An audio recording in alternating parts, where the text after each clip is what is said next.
Well, we always like to start off with a little poll of our crowd. You want to do your normal questions? Oh, okay. So how many people have a data warehouse? All right, almost everybody, makes sense. Who loves their data warehouse? Ooh. Oh, more than last time. Wow. That's good, that's good. Okay. Who doesn't have a data warehouse? Who has a data lake? Who thinks it's a data warehouse?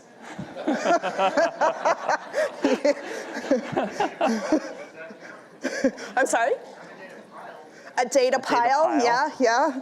A couple of those, a little access here and there, and a little couple files here and there. Are you implying somebody has an Access data warehouse? I think that's limited to 55,000 records. Yes. All right. So let's get this going here. Innovative data modeling. We are here to talk about Data Vault and concepts around your data warehouse. So even if you don't use Data Vault as your modeling technique, we'll be talking about a lot of things that are still applicable for any data warehouse, okay? All right, so phones, you guys have probably seen this several times today. My view of Estes Park, love this. So my name is Leslie Weed. I work for a company out of Denver, a consulting group, RevGen Partners. I've been doing this for a long time. Yep, getting kind of old up there, aged. Not that old. Okay. And I live in Colorado, and I love what I do. I love working with data, as all of you are here and probably love that too. So there's my information. Bottom left corner is my Pokemon Go trainer code. I do need a friend for one of my quests, so need a friend. All right. Okay. Now this guy. Well, I'm Jeff. Not wearing my hat today. Sorry about that. Some people are giving me a hard time. Where's your black hat? Maybe next time. But yeah, just my background. Done a lot of manufacturing in the past, large-scale data collection. Recently doing a lot of telecom work. Again, large volumes of data. Very interested in improving my data science skills. So part of, besides full-time working, I'm actually part of the Harvard Business Analytics program. So that's very interesting on thinking about, from a business perspective, what we're doing and how we're matching that with the technology that we're using. So again, more passion around the data vault concepts and ensemble modeling. I have a data modeling certification from Genesee Academy, which is really good. Oh yeah, I do too. Sorry. She does too. Don't forget about that. Really good stuff. Important stuff. Important stuff. All right. So let's dive into what we're going to be talking about this first half, and then we have the second half. So the first half, we're really going to talk about that big picture, the overall architecture, make sure we're all on the same page. We're going to get into Data Vault and Ensemble Modeling. We'll talk about the tables and the rules of the tables, okay, those entities. We'll talk about business keys. We'll talk about the raw layer versus the business layer. And then we'll talk about some more advanced items in the modeling technique with keyed instance and reference tables, okay? And just as a disclaimer, anybody read Dan Lindstadt's Data Vault 2.0 or done any of the 2.0? This is not a 2.0 by the rules session, okay? This is a, we know Data Vault and we make it, implement it our way. Okay? And so what we're encouraging you is to take away the concepts, the forms of the rules, and do it how it works best for your organization. Okay? Yeah. This is definitely not 2.0 to the letter and T. You guys are welcome to go get that book. Yes?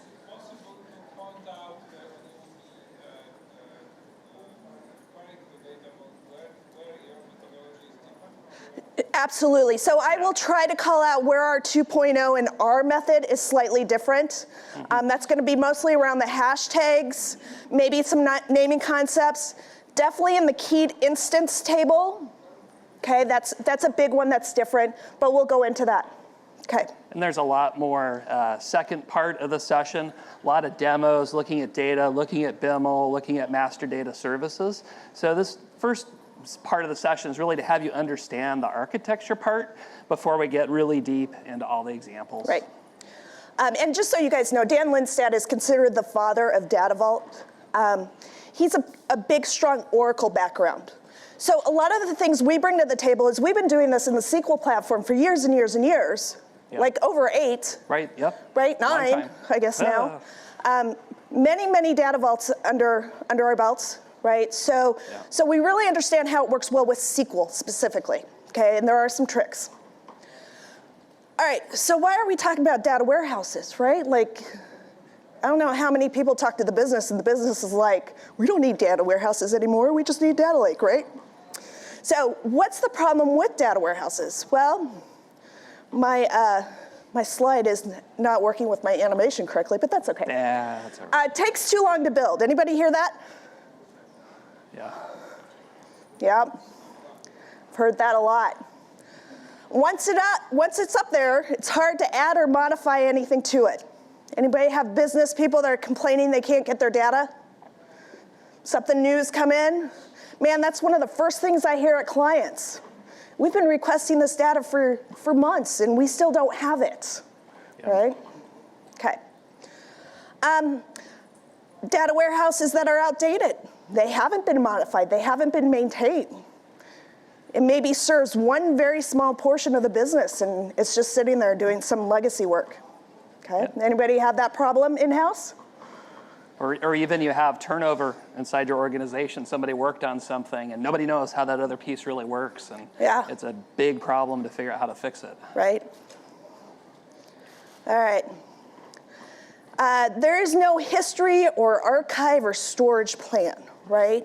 Now, I know we kind of go after today that the data warehouse holds the world of world eternity life of data, but that's not always true, right? If your data warehouse is specifically reporting on web metrics for your organization and you only care about a rolling 1 year, you might not care to have that history in your data warehouse, okay? So it really depends. You might really need to have a history or archive or a storage plan, okay? Yep. All right. Or there's no well-defined usage, and this is where our data lake pops in, right? Well, what's our data warehouse for? It's for the business, for reporting for the business, okay? Yep. Once we've lost sight of that and it becomes a dumping ground, well, we've just lost that defined usage, okay? All right. And then, so there's got to be a better way to do our data warehouses, right? Everybody know Bill Inman? Okay, Bill Inman wrote the very first book of how to implement a data warehouse using third normal form, right? He is a large supporter of Data Vault for your raw data warehouse layer, okay? So this is really important. All right, there's got to be a better way. There's got to be a better way. There's got to be a better way. What is the better way? What is the better way? All right. Data lake. No. Okay. God, he owes me a drink for that one. Oh. All right. Let's talk about the overall architecture of our data warehouses. So this is a very simplistic overall view, right? Our traditional enterprise data warehouses, we have multiple sources coming in, right? We have a stage layer, and that stage layer could be many different things. It could be a replicated area. It could be the data set you bring into a stage schema or a stage database, right? So kind of keep that thought abstract, but we typically stage our data somehow, some way. Then you'll see we get into that data warehouse layer, and our whole data warehouse, we've got both a raw layer and we have a business layer, okay? Our raw layer is super important. This is, we are gonna bring in our data. We are not gonna muck with it. We're not gonna transform it. We're not gonna lose meaning of it. We're gonna bring it in raw, okay? We might organize it differently, but we're gonna keep that data raw. Yeah. This is important because as things change, I still have everything in the data warehouse. I can change that KPI. I can change that metric. Mm-hmm. I've got all the data still, okay? So raw is really raw. Raw. Raw. Raw. Raw. Okay. Rough. All right, any questions on the raw versus the business layer? We're gonna talk about it a little bit more, but anything? Okay. And I might throw out one thing on the business side. So when I think about it, we're not duplicating everything that we're having on the business side, but if we're doing some data cleansing or we're doing conditioning where we're creating things and reporting groups, that's really business stuff that you're figuring out. So when we say raw, we'll model things in terms of the business and keep the data as is. So that's a distinction. It's not copying every single thing into the business layer. Right. Okay, so let's talk about a couple different concepts in our data warehouse area. Abstraction layer. Any DBAs in the house? Do you let your users go directly to the tables? No. Good, right? We don't want our users going directly to our base tables, right? The minute that happens, I hear a client go, I can't change that because I don't know who's using it. Really? I can't change the data model because you don't know who's using it? Okay, abstraction layer, views, web API, whatever, something in between that you can have control of. We're still changing your model, okay? Keep in control of your model so you can refactor it, so you can add. All right, so of course now we've got all sorts of new concepts, right? Your data might end up getting pushed into the data lake. This happens quite a bit, right? Mm-hmm. Anybody have data scientists in their house that are using data lake in order to do some of their analytics? Maybe? No? Yeah? Okay. I think we're going to see a lot more of this. And we're going to see a lot more of this where we have our stage data going into the lake and we're consuming it from the lake. Or it's another source for us. Okay. So just adding on to our overall architecture, right? Still meaningful concepts between those parts, though. Okay, still meaningful, defined. Right, and just show of hands, anybody attend a Databricks session so far at Past Summit? Yeah, so if you haven't, I would encourage you guys to investigate that as well because it's a good way to prep your data in your staging layer and your data lake layer so that it's faster and easier to load into your data warehouse. So it's just really that organization and really the power of the processing could remove some of the bottlenecks that you might have of actually getting the data into the data warehouse. So it's a good tool working with your data lake. Yep. Okay, so let's talk about Data Vault. Woohoo! So here's a good story for you. Jeff and I have submitted this presentation to PASS before last year 5 times. 5 times. We removed the words Data Vault out of our abstract, and guess what? We got selected. Yeah. So there's a big misconception around the word Data Vault, okay? And of course, I think that HP had an appliance that was Data Vault many years ago, like 15 years ago. I think they actually had a Data Vault, so misconception. Yeah. So we're talking about just how to organize your data. All right, so let's talk about ensemble patterns. So I know a lot of people know third normal form, they know dimensional, but they don't realize that there's other modeling techniques out there. Okay, and there is a lot. Anybody heard of Anchor? Mm-hmm. Any of these others? Temporal, hyperagility? Right? There's a lot more modeling techniques out there than you realize. But these all fall under kind of an umbrella that we consider ensemble modeling. Okay, they're slightly more decomposed. And what I mean by that is you're going to find that we have a little bit more entities than you would find in a normal dimensional model. Okay, but we have a lot more meaning in those entities. Yep. Well, and when you think about Focal and Data Vault, they're very similar. They just have a few abstract concepts in Focal that, like you might say, I have an address. Well, if we're doing Data Vault modeling, we'll have distinct columns for everything that's made up of an address. But you could say in different modeling, you're mixing JSON and you have JSON attributes that are part of address. So you could decide how you're modeling that way. Yep. All right. So let's go down here. You can see how I called out Data Vault 2.0 versus your style. We're talking our style today. Okay. You can name it whatever you like. Just don't tell us afterwards. Okay. So ensembles, again, so our Data Vault, we're building this for the business, how they talk about the business. Anybody work in a database where the tables are A1, 2, 3, 4, 5, 12, FF, C, 36? What is in that table? What is in that table? Something you can't tell without your data dictionary.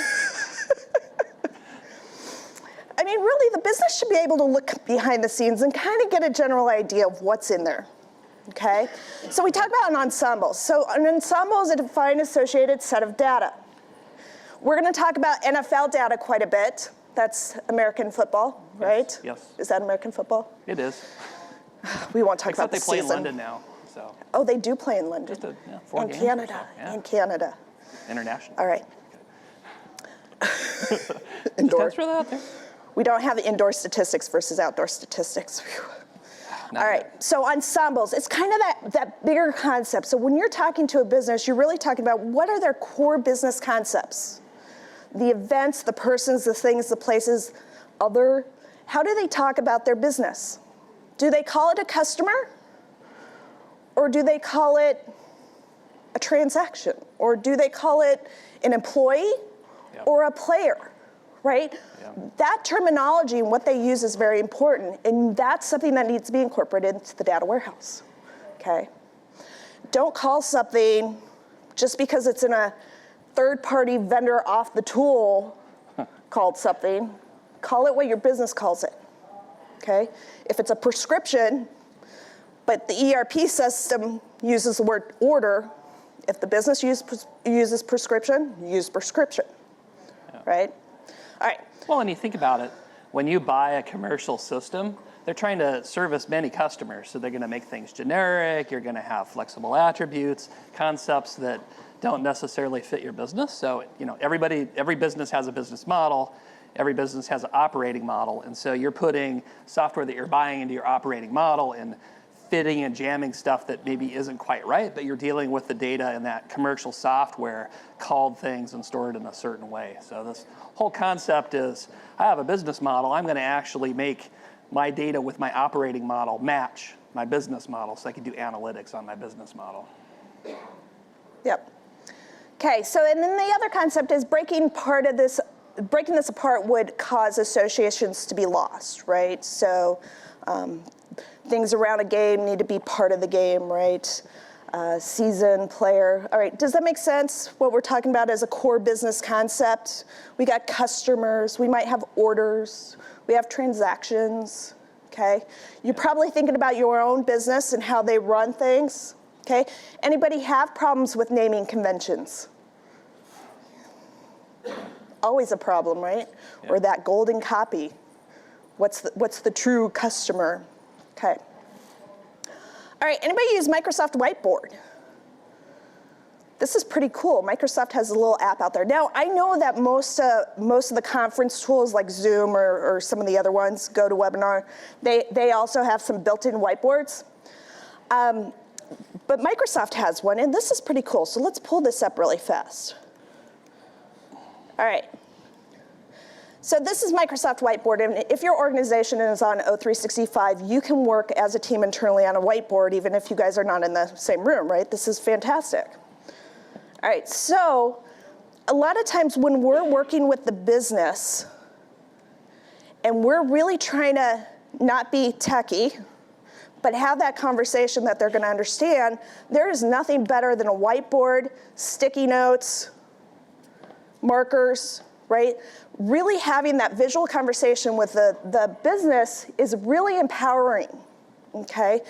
And we can have that conversation with them about talking about core business concepts. So Jeff has his up, I have mine up, and we might be going through the exercise of saying, okay, we need to bring in our point of sale data, okay? All those transactions. Tell me what happens in the business, Jeff. What are the important core business concepts for our POS? Yep.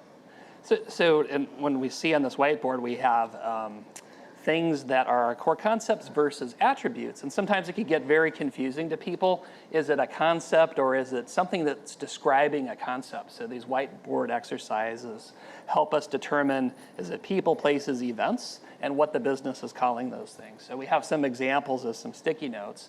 And what we'd like to do is walk through an exercise with you guys on concepts, identifying, is it really a business concept?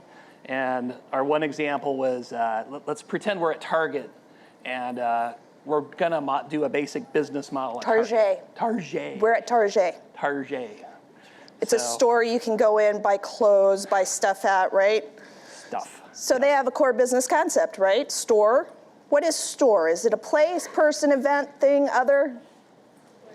Place.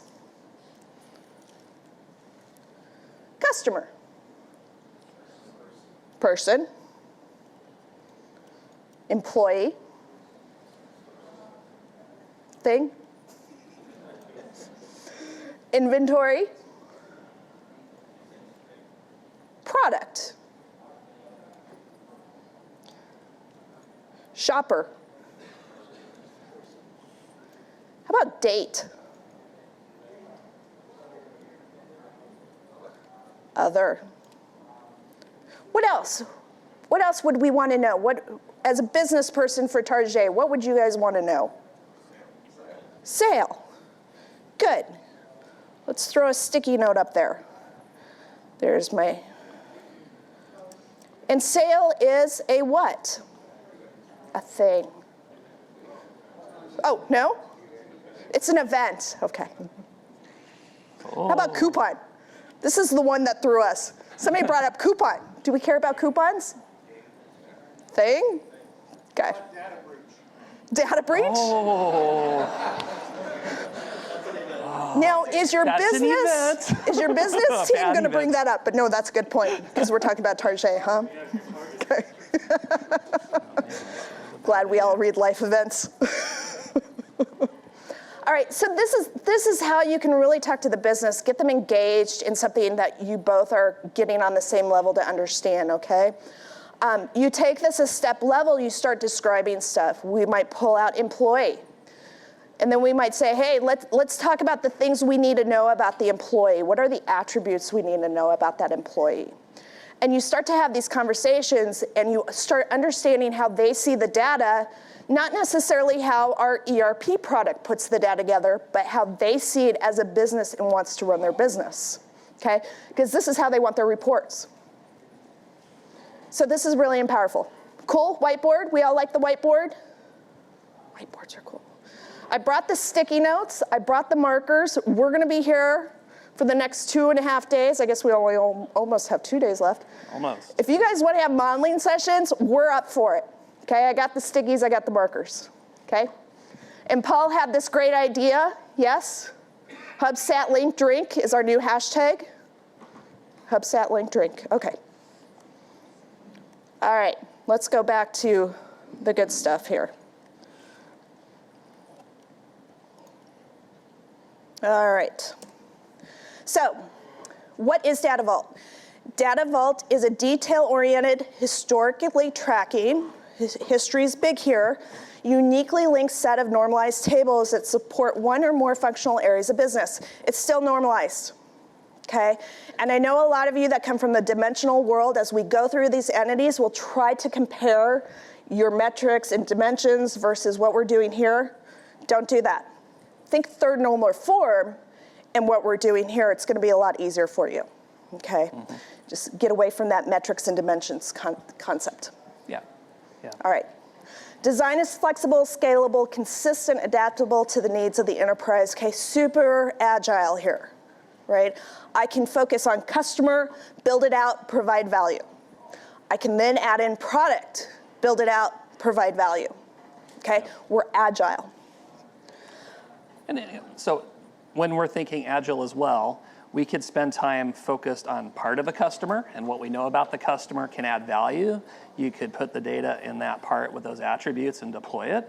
And then when you're ready for the next agile story to say, I need X information about the customer, you could design that and implement it. So you don't have to do waterfall to figure every single thing out that you're gonna have about the customer, because you're not really gonna have rework deploying this in an agile manner. So that's the big value when we say this truly is agile, and we'll go through more explanation on why we feel it really does meet agile needs versus doing a waterfall data warehouse where you have to know everything to create like a customer dimension that gives you what you need.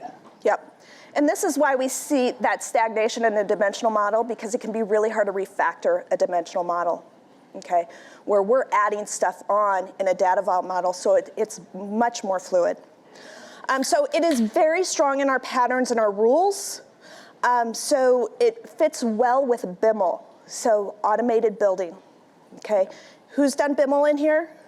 Who's heard of BIML in here? Okay, I'm not sure. I'm sure there's probably got to be at least one session that has BIML, but I know we have a couple vendors that support some BIML products too, and it's the way to go. And we're not saying one vendor's better than another vendor. You could use BIML for free if you understand how to code it. If you feel it's challenging, I don't want to know C#, you could go with a Verigence tool or Warescape. Those are the two most common tools that I'm aware of that actually work with Data Vault. And that's actually a target setting in the software to say I'm working with this kind of architecture. Yep. So good stuff with the tools that are out there. But the fact that the vendors are supporting Data Vault tells you that this is a very valid modeling technique, okay?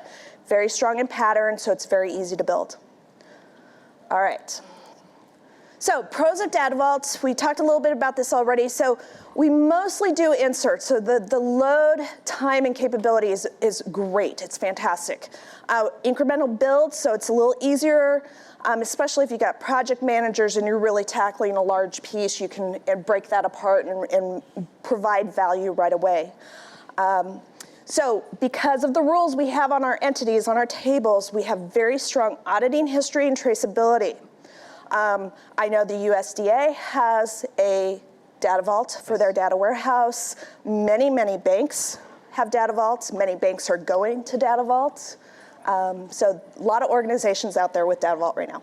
Yep. And then one of my client projects, telecom company, they're auditing general ledger. Any general ledger changes that are put in place, I actually have Data Vault audit traceability to show when things were changed in the system for the auditors. It responds really well to change in your physical models, so you can modify and add things in quickly. We already talked about the iterative development, so it's great for that. Keeping control of and reporting on data quality issues, and we'll talk about that also. All right, so here's some of the cons we run into that people bring up. It's suggested that the extra joins introduced with Data Vault modeling will impact query performance. Well, that depends, right? So the size of your table, your hardware, your database, your index strategy, all affect that, right? But what we find in Data Vault, we talked about it being a little bit more decomposed, so I have slightly more tables. Slightly more tables, they're less wide, they're very defined. We always use a surrogate key, so I'm always joining a number on a number. All of those things can contribute back to very good query performance. Yep. Right? Yeah. And it's knowing, like, too, you can work with your DBA to actually tune your indexes, but a lot of times when people run into performance issues, they actually didn't set their indexes up right. Also, when you're loading a Data Vault, when you're loading your hub table, if you choose to index and rebuild right away, and then you're doing more ETL, you get speed improvements. So there's a lot of tricks you could do with the indexing to get really good performance. Yeah, and typically, of course, it's the developer that complains about this, right? So it's the .NET people. They don't like joins.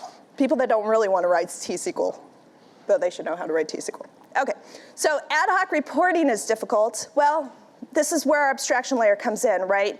We minimize you having to write those queries over and over by using that abstraction layer, so you're not writing all the hubs to our sats to our links.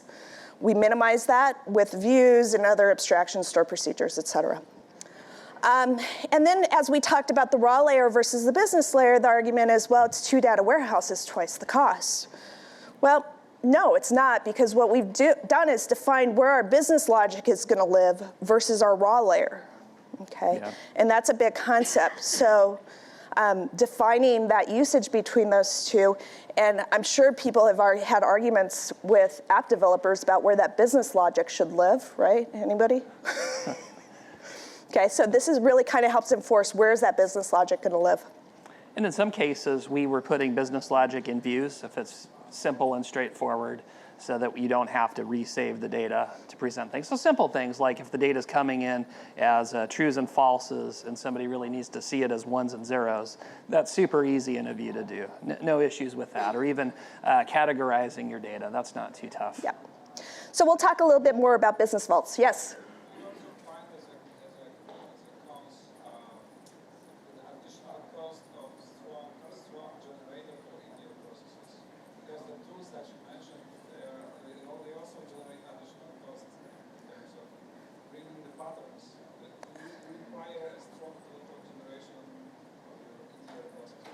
Right, so the question is the cost of the data integration and the tools that we're using. So we have to move data, right? Like always, we will always have to move data. And integrating into the data warehouse is going to always be a job that has to be done. The fact that we are very patterned makes it more efficient than the non-patterned modeling, right? Because now I can repeat an ETL, and in the second half, we'll go through the BIML example, where if you have your structure laid out, it's very easy to create those packages without manually creating each individual package, right? So there's a lot of ways to do that and minimize some of that cost. And something that we had done in manufacturing, so you'd have a tool, the solar panel was going through it, you got about 12 name value paired data coming to us as a set. So we actually loaded it and stored it as name value pairs in Data Vault. But we found the engineers were doing a lot of pivots. And so pivoting a lot of name value pair data in SQL was pretty expensive. So we actually did a pivot as data was coming in to store it in both satellites ways with the attributes. So that was really good because then you could have two ways of analytics with it. One supported statistical process control versus some just reports that was important that had it as name value pairs that perform well that way. So my thing is if you're going to have a data warehouse, make it useful, save the users some pain and do that work for them. And yeah, you're storing more data, it costs more, but the time of manipulating that data in pivots is saved. Wait, but this isn't 1980 where space costs a lot of money, right? Okay. I don't think so. So space is cheap, really, overall. So if you have a reason to have the data in there more than twice or more than once, you have a reason, right? And that's what the business vault is about. All right, so let's get into the good stuff, the tables and how the tables work. So these are terms you're going to need to know as we go through this. So naming conventions. I don't care what naming conventions you use, really, but you need to be consistent. And you do need to have all of these audit fields or hoodoo fields, okay? Yeah. So that's my only rule, is that you do have to have them all. I don't care what you actually name them. You use your own convention, but be consistent. You know, there's nothing worse, and you guys know this from the app dev side of the house, where you pull up tables and it says ID, and you're like, well, does this ID relate to customer ID or people ID? Or, you know, they leave that generic field in there. So when I do Surrogate Keys, and we are doing Surrogate Keys on all our tables in Data Vault, okay? I use SK. Some people like to use PK. Some people like to use SQN. Not anymore. She gives me a hard time about it, so do SK. I like to use Surrogate SK because I know I'm not going to see that in a source system, and I know it's from the data warehouse, right? Yeah. Your business side doesn't care about that. We care about that internally. Okay, LDTS, that's load date timestamp. That's going to be the field where your data warehouse first sees that record, okay? LEDTS is when that record becomes end dated. It's not current anymore. And we'll talk a little bit more with that temporal tables. And RS, the record source, okay? So we'll talk about a lot of different concepts with record source, but this is your kind of your audit trailing. I know we all have this probably right now. We might put the package name in it, or where something's coming from, or who's running it. So yeah, same concepts. Especially in the data warehouse where you're integrating other systems. So if you're getting customer, did it come from Salesforce? Did it come from Oracle? Where did that customer name come from? Right. Very important. Right. Okay, so the good stuff. Hub, sat, link, drink. Okay. Data Vault objects. Hubs, satellites, links. I did not come up with terminology, but we use it. And once you start using it, it's like drinking the Kool-Aid, right? Hubs, so these are what we now call our ensemble identifiers, but they're gonna hold your business key from your source, okay? It might be customer ID, it might be customer name, whatever is in that source that you need to recognize the record, okay? We have satellites that then hold the attributes, the descriptive information from those hubs, right? Those ensemble identifiers. Your customer demographics, your addresses, phone numbers, transaction amounts, right? Attributes. And then we've got our link tables, which are simply the representation of the relationships. So customer to an order, to a store. Yep. That transaction, it represents that transaction for the customer. Things with the hubs, they're really truly independent of each other. So when you have a hub that's a customer, a hub that's a store, you're not directly linking them together. You're going through the link table and that transaction that's occurring. Right.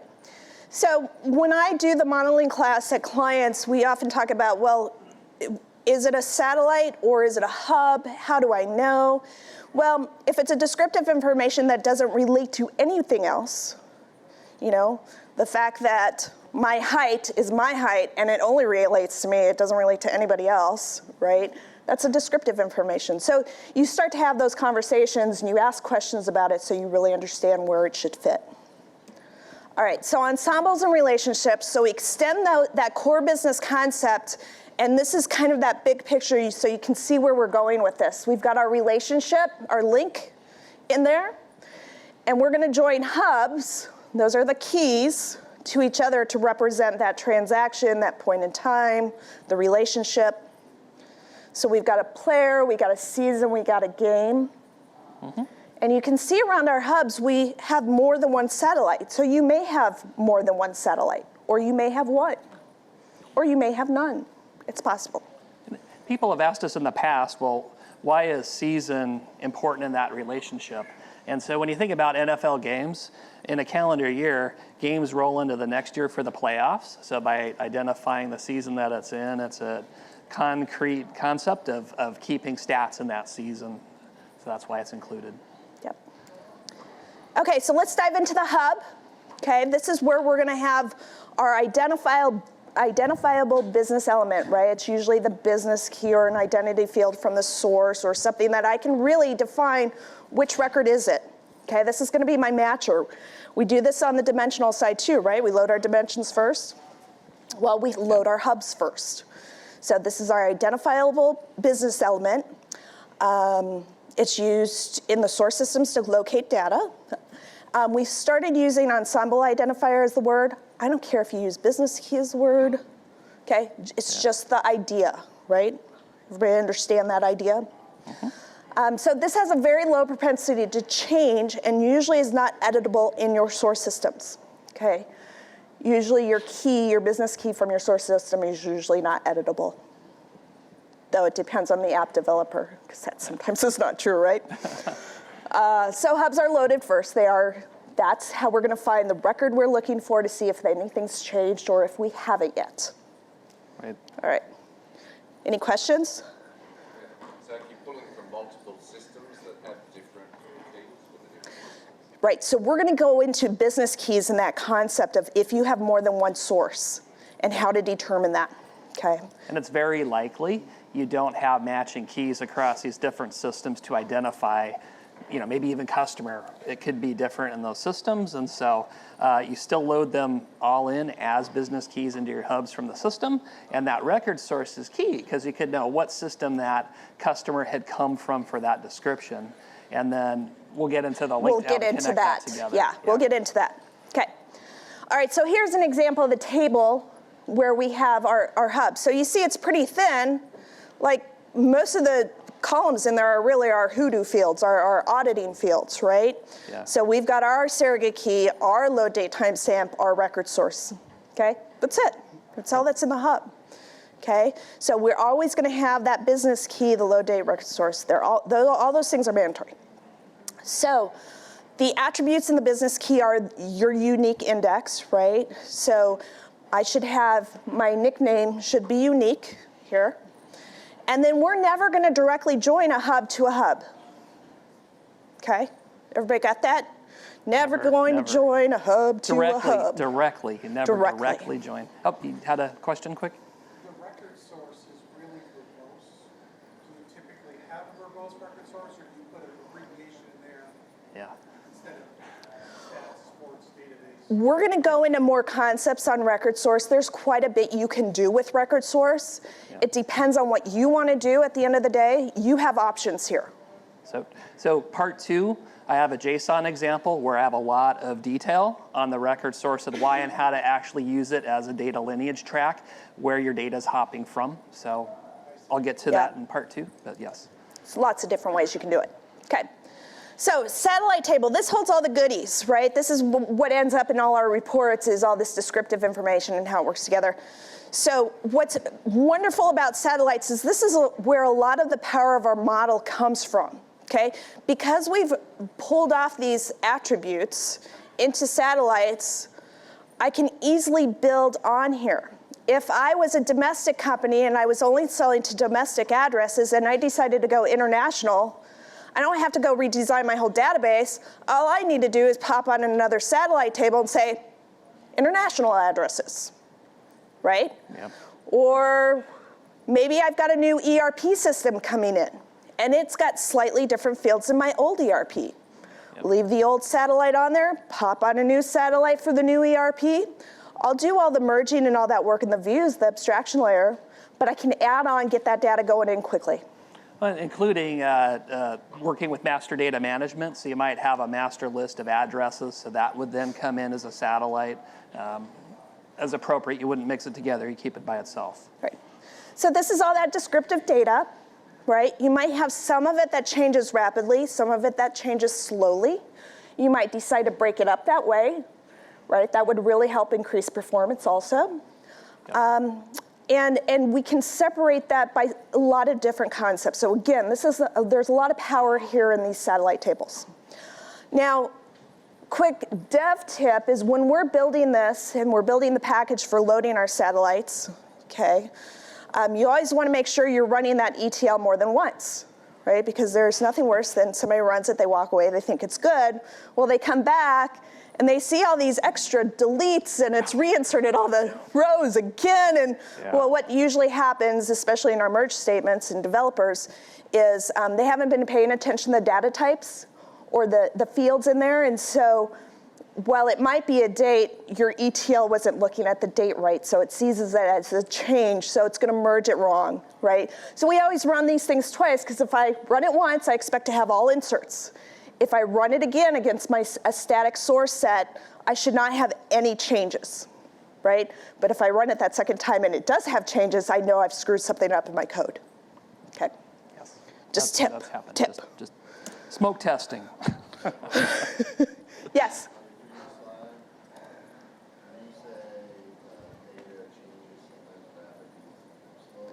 Yeah.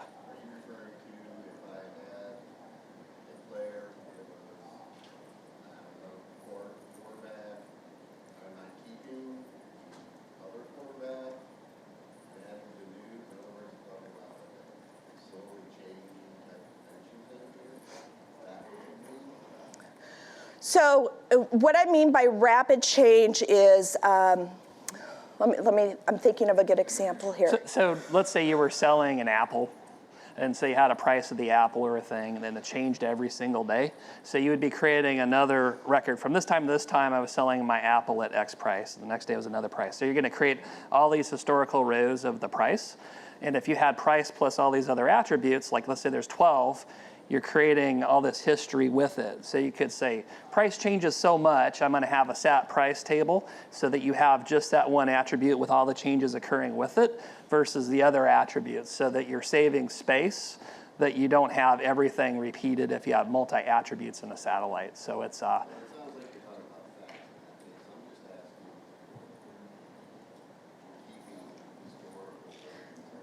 Yes, we always Absolutely. keep history.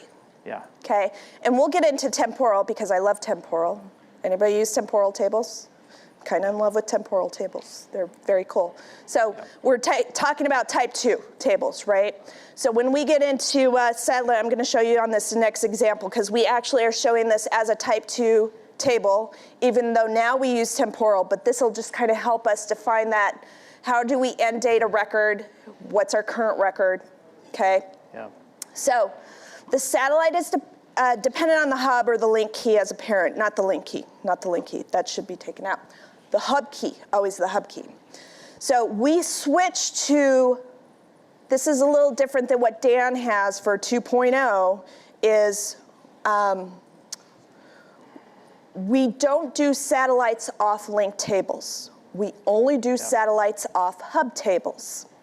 And we will get into the difference of 2.0, how we handle that versus what 2.0. 2.0, Dan still does links off satellite tables. There's a very large group, a Data Vault and Ensemble enthusiast group, architects around the world, and we said, hey, that just breaks the pattern. It doesn't work, it's painful. We've experienced how painful it is. So we said, we shouldn't do links off, or we shouldn't do satellites off links, so we don't. So this is one of our differences. And besides conceptual, from an actual implementation effort, it is faster to create a hub and load a SAT than the effort and the code and the logic to have a link and then figuring out that sequence number or that link ID and then adding data to it. Developers that I worked with really complain that it feels like it's taking too long to do it. So you get a big speed boost in development going. If you know you have attributes off of a relationship, creating a hub table that's a keyed instance, which we'll talk about. Yeah. Okay, so satellite's never dependent on more than one parent table, so it should be one hub that it's associated to. It is not a parent table in and of itself. And we have the list of the mandatory fields on there, but if we look through this example, what happened on 114 is Denver was originally inserted at 114 in 2013 with the team name of Denver, okay? On 4/1/18/1201, it got changed to donkeys, which I thought their name was donkeys anyways, but ouch. Well, that was just recently this season, they've been pretty bad, but. Okay, that might have been me. So somebody changed that team name to donkeys on 4/1/1201. Somebody caught it. So you'll see how the load end date timestamp is the same as the load date timestamp of the next record that's inserted. You see those times are the same. And so now our active record is where the load end date timestamp is null. Okay, common in a type 2 history type table. So our current record is that very last record, but we see all the history. Yeah. Okay, we see all the history. So now we use temporal tables, and we are going to go into an example of temporal tables. So what would happen in the temporal table is we wouldn't see the history record in this query. All the history lives in a underscore history table that's kind of attached to it, but the system's doing all the work, which is fantastic for us because it does decrease slightly some of our development time. Right? Yeah. Oracle had this a few years before Microsoft did. SQL Server finally brought it in. It's better than sliced bread. Well, yeah. Okay. And yeah, it's good. It's good. All right, so let's get in the relationship table. The link table is something that if the business person was to actually open up the table, it would make no sense because all it has is a bunch of numbers in there.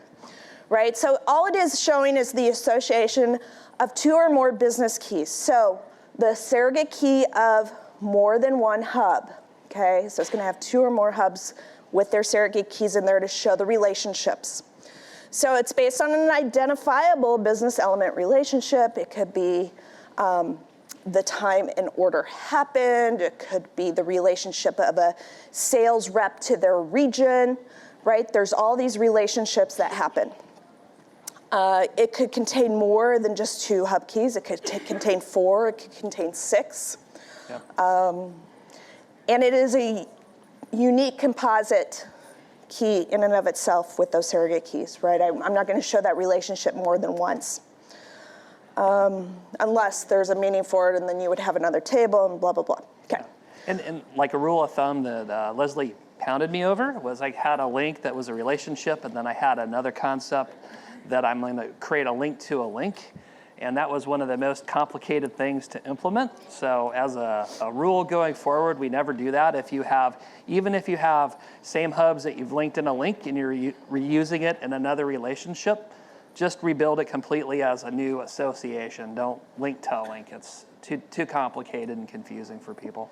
Right, and you can see my naming convention here. So I'm joining hub player to hub game. And so I've got link player game, right? I'm very descriptive in this information. I'm not abbreviating it. You understand it as a developer. You pull up that table, you know exactly where it's going, okay? Yeah, definitely. And actually, it works very well. With IntelliSense, you start going, and as a developer, you can just whip that out because it just works well, staying with the pattern. All right, so here's an example for that relationship. So the link surrogate key, you're gonna have your own surrogate key in the link table. Okay, that's what the first column is there. And then you're gonna have the surrogate keys of all the hubs or the relationship information hubs that you're going for. So this is the relationship of a team. And this one's kind of unique because though I'm joining again to hub team, I'm joining it for the opponent team. So I've got a home team, an opponent team. I'm joining season in there. That's my relationship. Okay, so I've got home team, away team, and the season. And that I just represented a relationship there, okay? Yep. Relationships shouldn't change over time, typically. It's established as a fact that occurred at a specific point in time and will remain that way forever and ever and ever. Yeah, mostly. Okay. And if you did, let's say you were working with sales orders and you had sales order lines and there was a mistake on that, you actually could make that link table temporal, and then you could delete out lines that were wrong. So you see current relationships of the sales to the sale order lines. And if somebody said, hey, what happened? Somebody messed some orders up. You could go back in your temporal table and say, as of a couple days ago, this is when that change occurred to help you with your auditing that you have. Yeah. So it's for consideration. If you say you kept all relationships, which could be suggested, and then you had a satellite table with soft deletes, you can do that, and it's a little more complicated to implement, and your developers have to remember to do that join and have the flag for active, or you get really weird results. So I would say in general, the temporal solution for your links works best. Yep. The date of the game, does that live in there? Could it live in there? The date. Yes. Oh, the date, yeah. Yeah, you could put it in there. Yep. And we're gonna talk about that a little bit with the keyed instance as we get into the keyed instance table about where some of those dates live. Yeah. Yes? So that component object there is a separate persistent table. It's one hub team table. So I'm gonna have donkeys and raiders coming from the same hub team table. Yeah. Yep. Okay, so there's only actually one table. Yes. There is only one table, but I'm doing two different joins to get the home and the away. It's kind of like when we have that hierarchy in the employment structure, and I have employees and managers in the same table. I would join it once to get the employee and once to get to the manager. Same type of concept, okay? All right, so that's our HubSat link drink, right? That's our Kool-Aid. So we'll get into business keys now. Any questions on the HubSat links?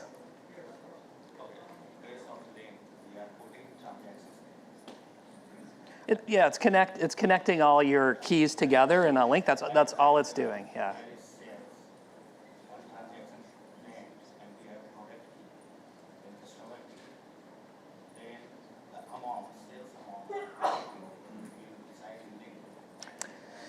So sales is the core business concept, right? Yeah.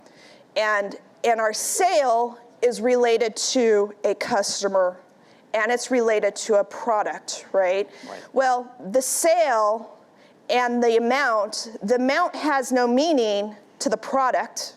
It has no meaning to the customer. It has meaning to the sale. So it's an attribute of the sale. Yeah. So it's really a satellite attribute off the sale core business concept. Yeah. Okay? And that's important to understand, that a price is an attribute. You do have a sale and a sales order line, so those are core concepts that you have. It's just all the details of that sales order line is in your satellite table. So let's say you have the price that you sold it for, if a discount was applied, maybe the ship date of that sales order line, et cetera. However you want to model it, those are the attributes of that sales order line. And the link table is connecting the customer to the product to the sale and the sales order line. So This is where we change our thought from that fact versus what we're doing to data vault, right? Because that dollar amount means something different.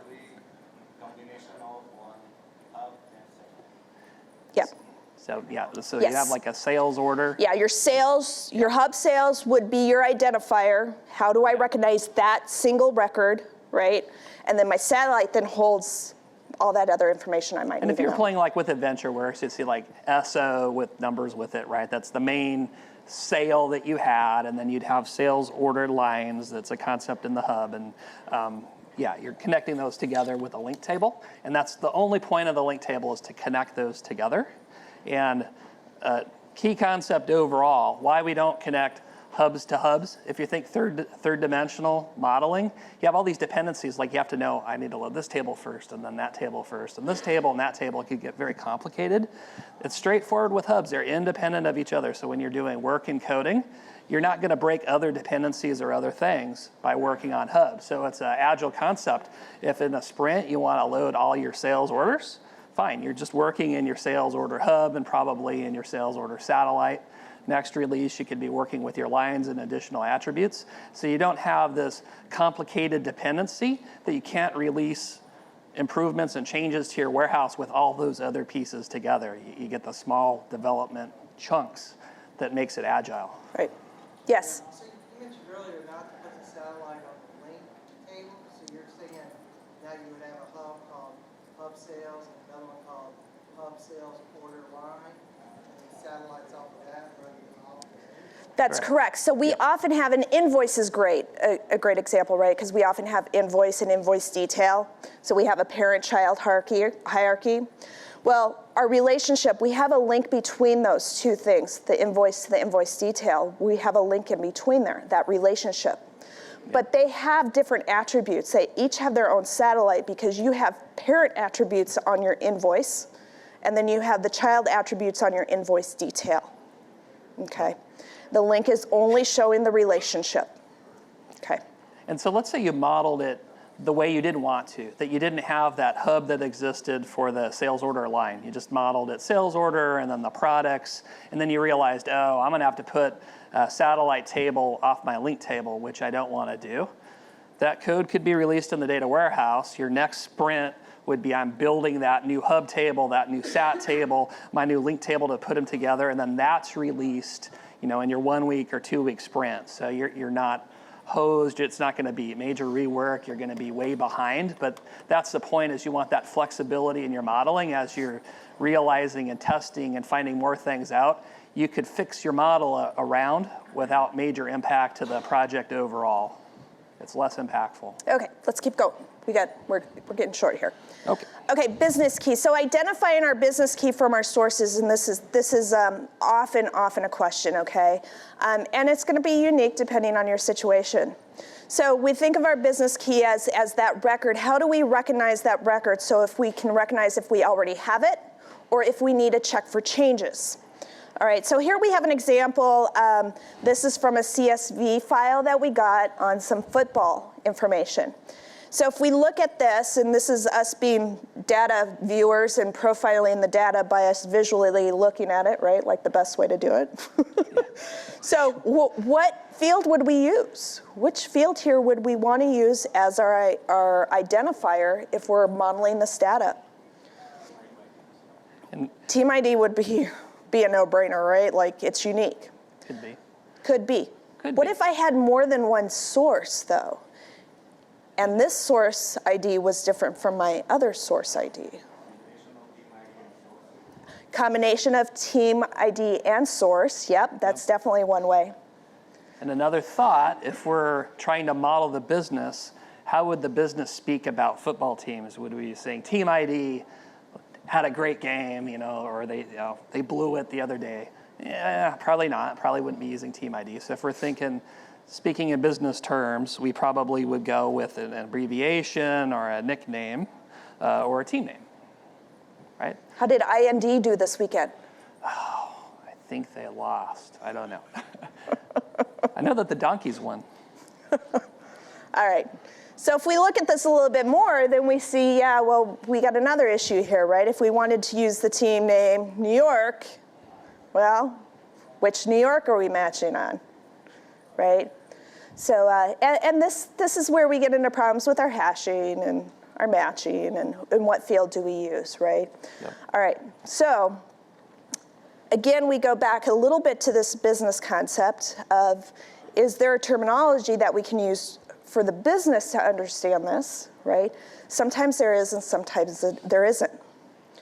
So how are we gonna find this source? Well, these are just a couple tricks as you're looking at your source system. Anybody use SP help on their tables, right? I use a lot. Hey, I wanna see what that application thinks is their unique key, right? This helps, right? What are they using? That might be a clue.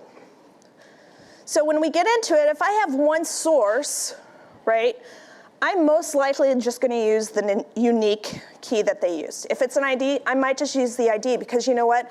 I'm not gonna spend hours stalling my development time just to go figure that out and be worried about the ERP that's coming up 6 months down the road, right? I gotta get done. The ID works now, I'll use the ID, okay?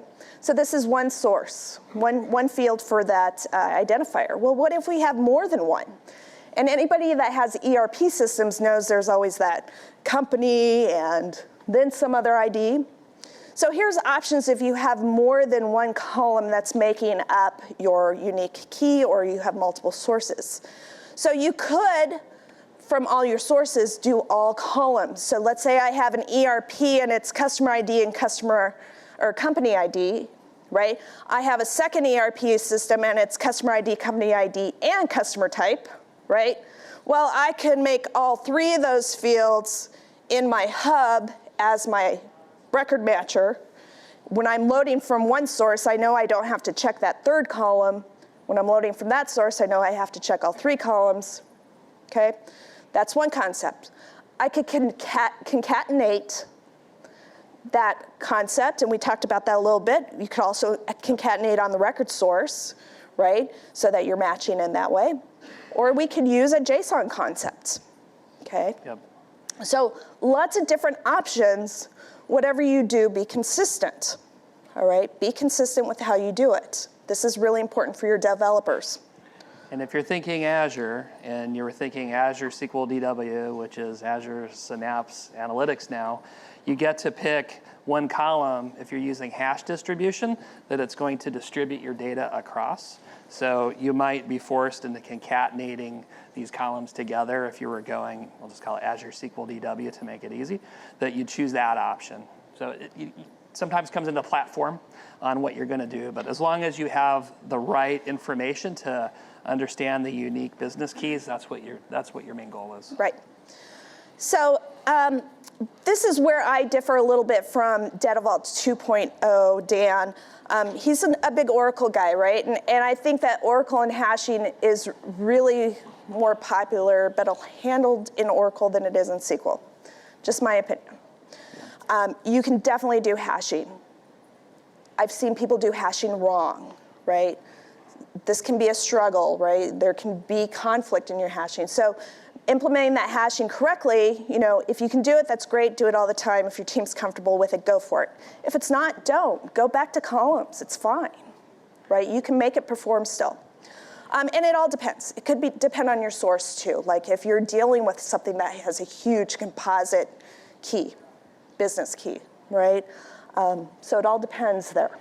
All right, so hashing is great. So Dan has this concept. You really could load everything in parallel at the same time if you're using hashing correctly.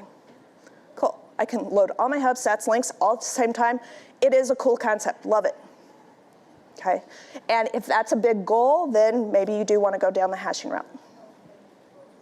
Yeah, and I would just say, like from my experience, when I worked on projects, I haven't run into performance issues where I've been waiting on hubs to load first and everything else was hung up on it. I could identify groups of bigger sets of data and using BIML and SSIS, run those in different chunks and loads and packages than the rest. So I personally haven't come across a compelling reason that I've been hung up that I have to load all my hubs first and everything in parallel with hash keys. Yeah. You'd be surprised. It loads really, really fast if you do it right. Okay, so let's get into this other concept called a keyed instance. You're down the road modeling, you've got your hubs, your links, and your satellites going, and you're thinking, yeah, this is cool, I've got it. And then you get to that point where you just created a link table and you're like, crap, I've got data that's associated to that relationship specifically. What do I do, right? Well, it's simple. You actually make that a keyed instance. You make that a hub, okay? It's a keyed instance hub. So let's say I was going down that road. From my source, I did not have the concept of a game ID or something that was a business key to represent a game, right? So in my mind, I wasn't modeling that way. I created a team, I created a season, I created a relationship to represent that game. And then I thought, oh, but I do have information about how many tickets were sold for that game, and I have this other information I need to attach. Well, that would be a satellite off a link. I don't want to do that. Okay, so what I'm going to do is I'm actually going to take that relationship, make it a hub. So it would look something like this. I would change that game, make it a keyed instance because I don't have that business key directly coming from the source. I have the relationship that makes up that key from the source. I make it a hub. I then have satellites. I can put those attributes in. I now have a surrogate key I put back in that relationship. I'm good to go. Okay? Seems like a lot of work, but it's not. Trust me, it's not. You can do it because you haven't lost any data. Super easy to fix. That's what's key up here, right? We're doing this modeling, so we're not perfect, right? We're not going to model everything perfect out the gate, but we can change it. We can adjust it. We fix it as we discover new things.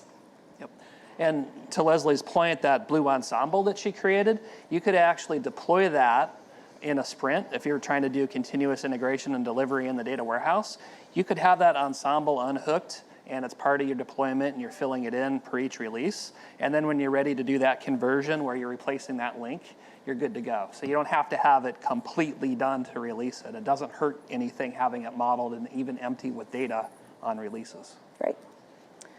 Okay, so that was one of our 2.0 versus not 2.0 differences. So does game have any idea of a season or team? Just bring So the relationship of the game to the season is represented now in that link, right? Yeah. Even though the game, because I don't have a unique identifier, the unique identifier I have is still team and season also, right? There is a little bit of repetitiveness in there, but it's meaningful because now I've got a place to put my satellites off a hub. So that representation technically is in there twice, but I get the relationship still from my link table. It's only in my hub table to designate the uniqueness, to designate that business key. Yep.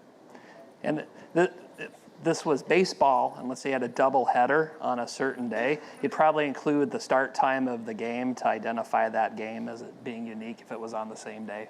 So that might be important, but it's still, again, part of your business key to identify game. Yeah. Does that help? Okay. Yes? Just to clarify, so the game hub has exactly the same number of rows in it as the link? Yeah. Probably. It could if I didn't have any other relationships in that link table. Yeah. It's likely it would. Maybe if I had some history stuff going on in the relationship table itself, it might not. But yeah, potentially it could be the same. It could be one-to-one. Because we did mention that here. A keyed instance is a hub that represents a logical one-to-one relationship with a link, so yes. Okay. Just one question. Yes. In the example you had a game for team and opponent. Yes. And you had the opposite, so that's duplicating the same game, right? Well, So team opponent, yeah. and then you do the opposite, team opponent. So this is driven partly by how you fill it, right? So if I have a home team and away team, and that's a concept, right?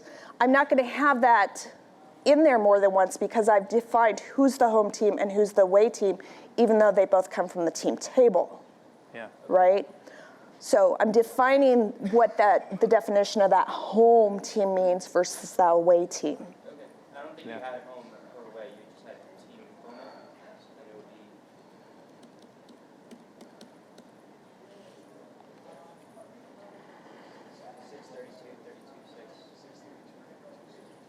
Oh, that's in yes, the link table. you're right, Yeah, in the table itself. Yeah. Yeah. I need to fix that. Though it's got the opponent team, it's got the team. Yeah. Yeah, the team SK is supposed to be the home team. The opponent team is the, But games 4 and 6 would be the same exact game at the same time. 8, 9. Yeah, you can get a 4 and model 6, one well. way or the other. Either you do it with a home and away team, or you do it this way, which Yeah. is always from the point of view of the team. Yeah. And one game. so it's one game. One game. Yeah. How do we know this? So the game hub, that's where you're setting that it's the the date and then maybe the location. Maybe it's a stadium, right? Right. Yeah, we should probably provide some Yeah. data on that. But to me, like when there's a game, you're at a stadium at a certain time. That's the game that you would have, and you could have other attributes and stuff with it. It's just what uniquely identifies the sporting event happened that was a football game is in that game hub. Yeah.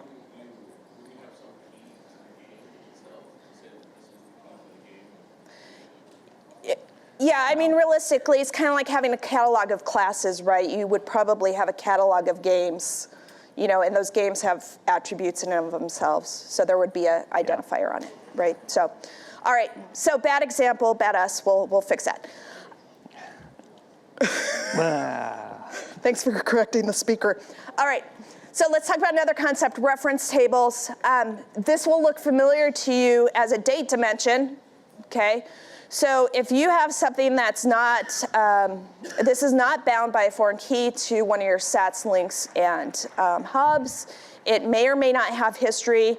It could be something like a translation or a key that you have to translate or provide some descriptive information on things that you need. So date's a classic example, right? So we might want to describe stuff in quarters and years or first week, last week. So we put these in reference tables, and if we look at our ERD, they look kind of like orphan tables out there because they're really not connected to anything. But we might use them as we're creating our business logic layer, our business data vault. We might use them as we're creating our abstraction, our views, or our stored procedures, okay? They're information we need, and it typically doesn't change. We might not have a source. We might fill it once. These are kind of that oddball set of data. We're like, where do I put this, okay? Reference tables are often the designated spot for that, okay? And some people really get hung up on, why don't I have a foreign key relationship to date? It should be what it is. But if you think about it, the data warehouse is reporting the news. It's not enforcing the data integrity like your source systems. So that's really not the point of the reference tables. It's value added that you're not querying distinct over a large set of data to figure out what your reference data is. So it's a helper for performance is really what it is. Yep. Yeah. Okay, reference tables, cool. Love it. If you're not sure, that's how it goes. Okay, so loading our data vault, I'll review this really fast. We're gonna go into more detail in our second half, but just a general reminder in data warehouses, right? We load slightly different. In the data warehouse, we're considered an OLAP system, right? We're not an OLTP system. We're an analytics database. We're not a transactional database.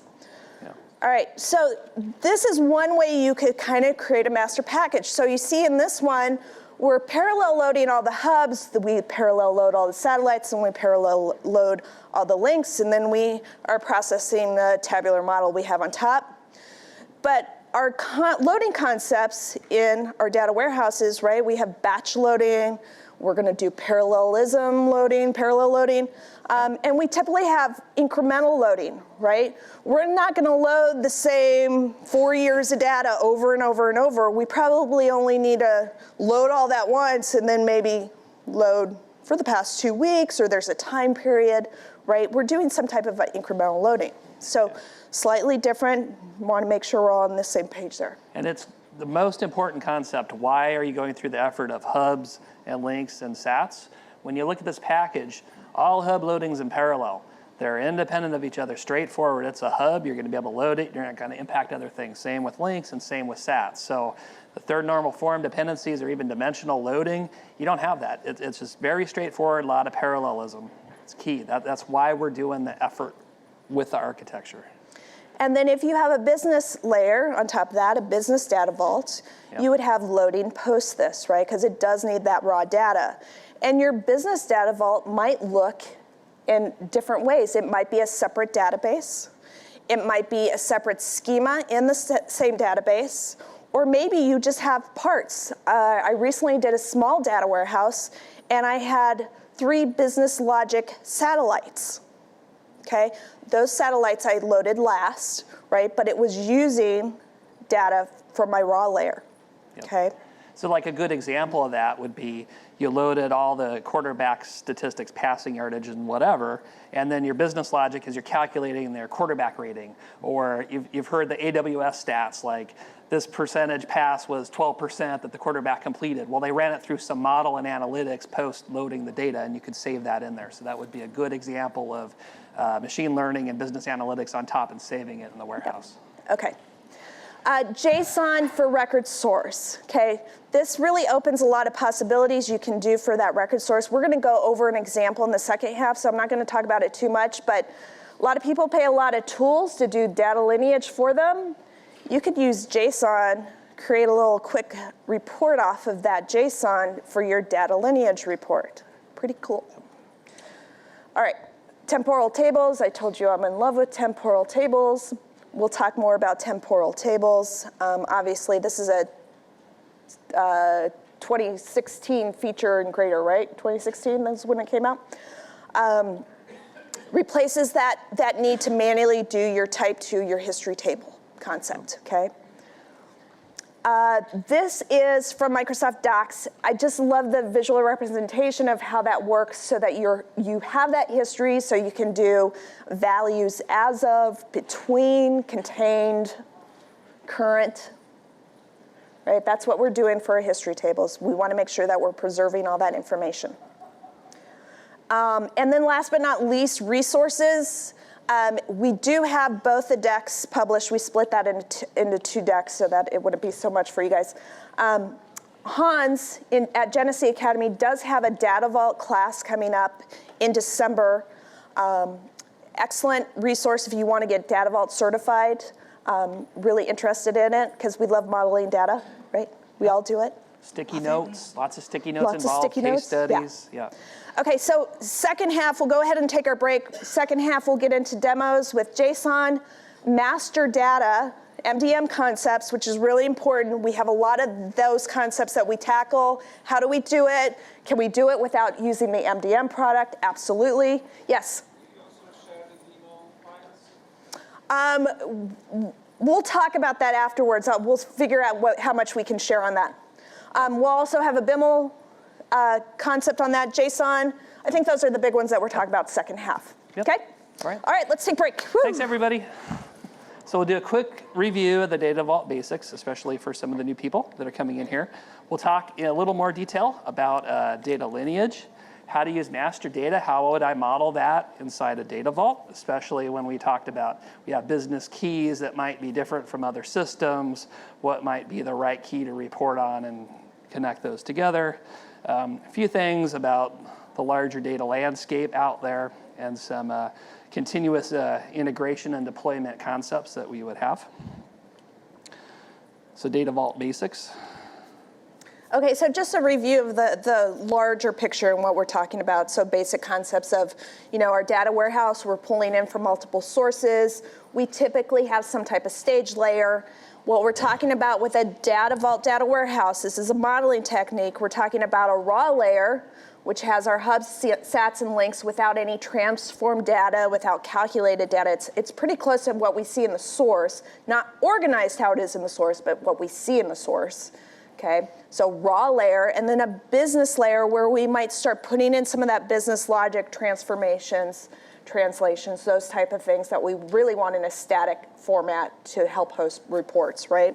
We'll feed out that to the data marts, cubes, reports, Power BI, and then we also have, so we have that concept of the abstraction layer, right? This is super important, that abstraction layer, however it is. It might be stored procedures, views, web API, something so that you guys stay in control of your model. You can change a table. That's what the abstraction layer is about. You don't have users going directly to your tables.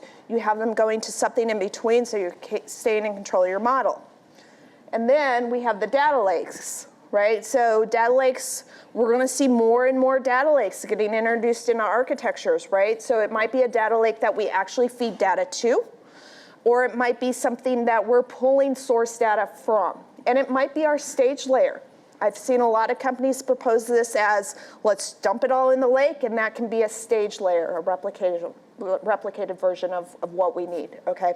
So we're gonna see a lot more of these types of concepts. You may or may not have these things going on in your organization.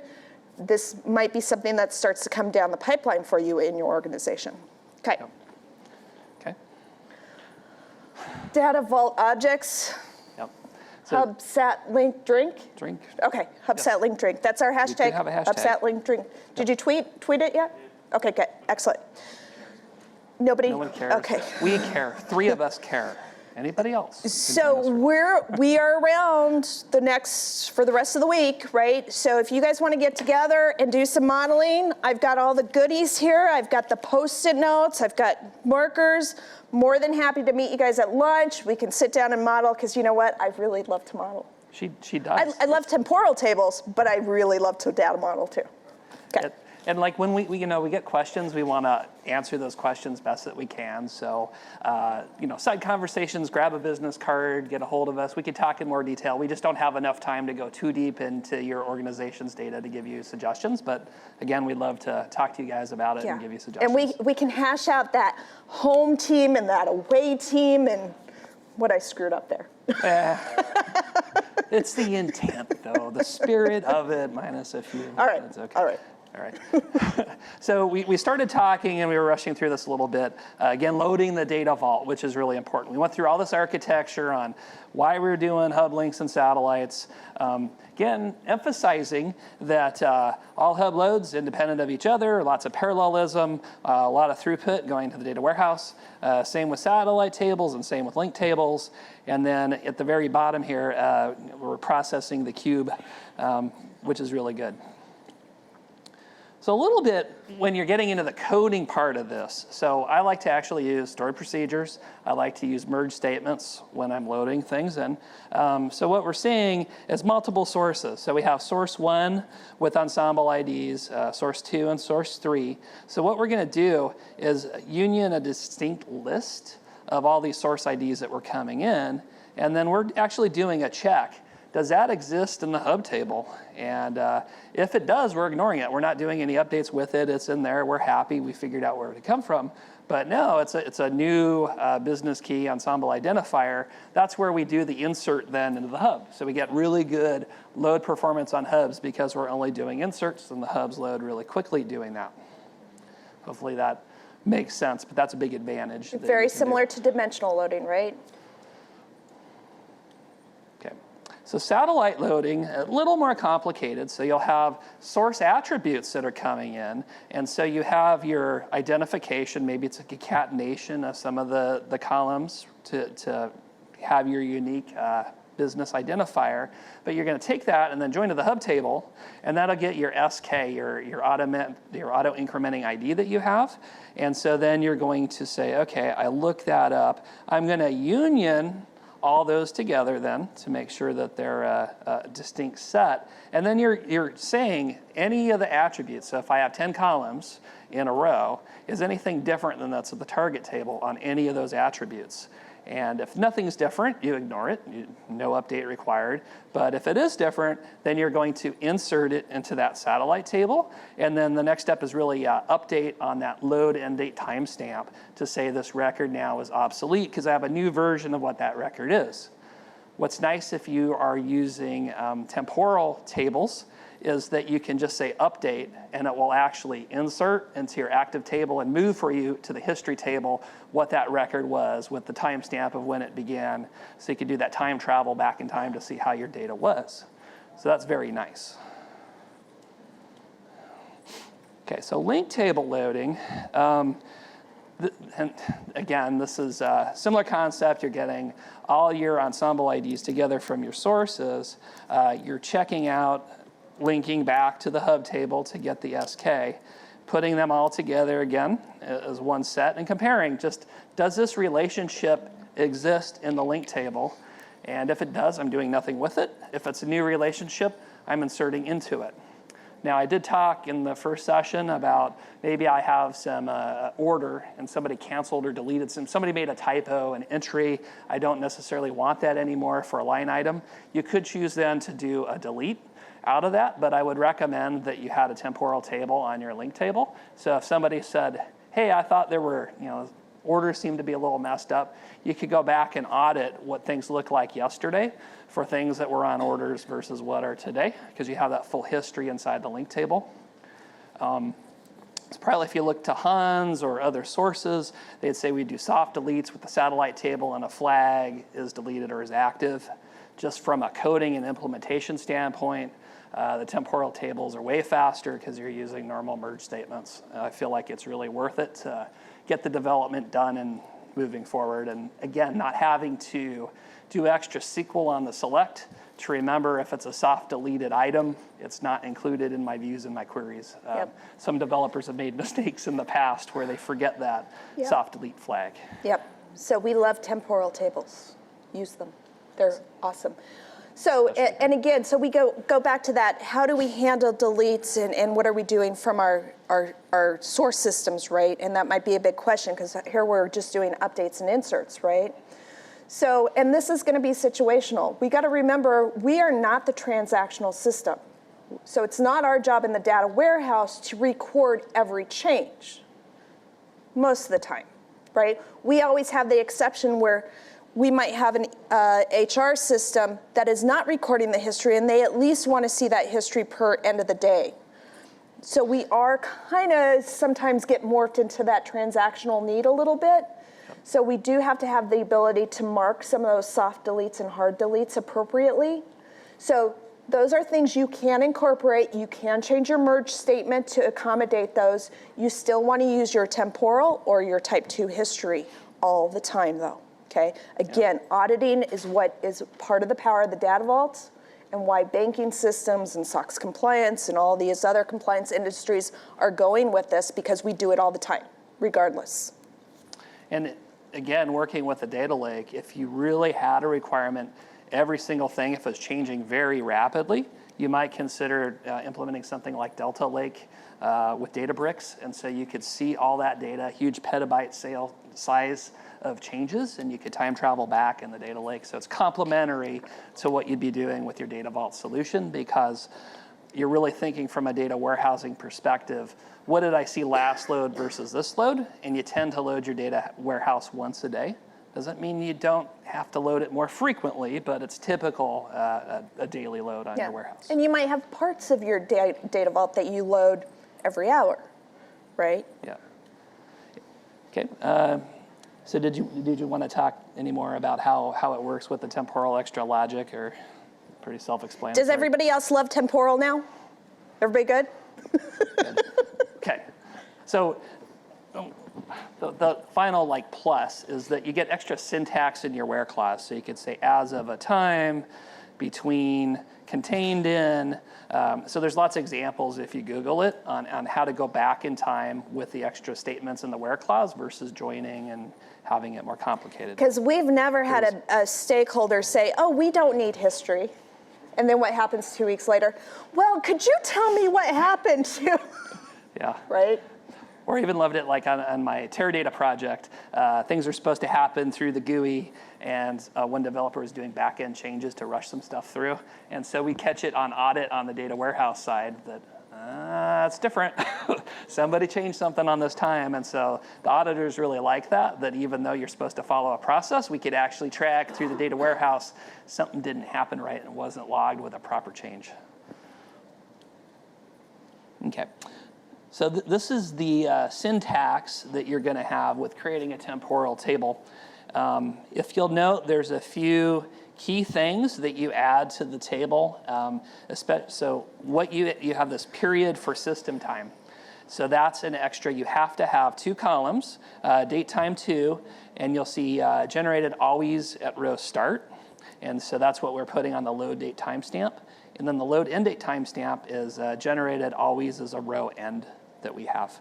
And then at the very bottom, you're going to say the period for the system time calls out the two columns, the load date timestamp and the load end date timestamp.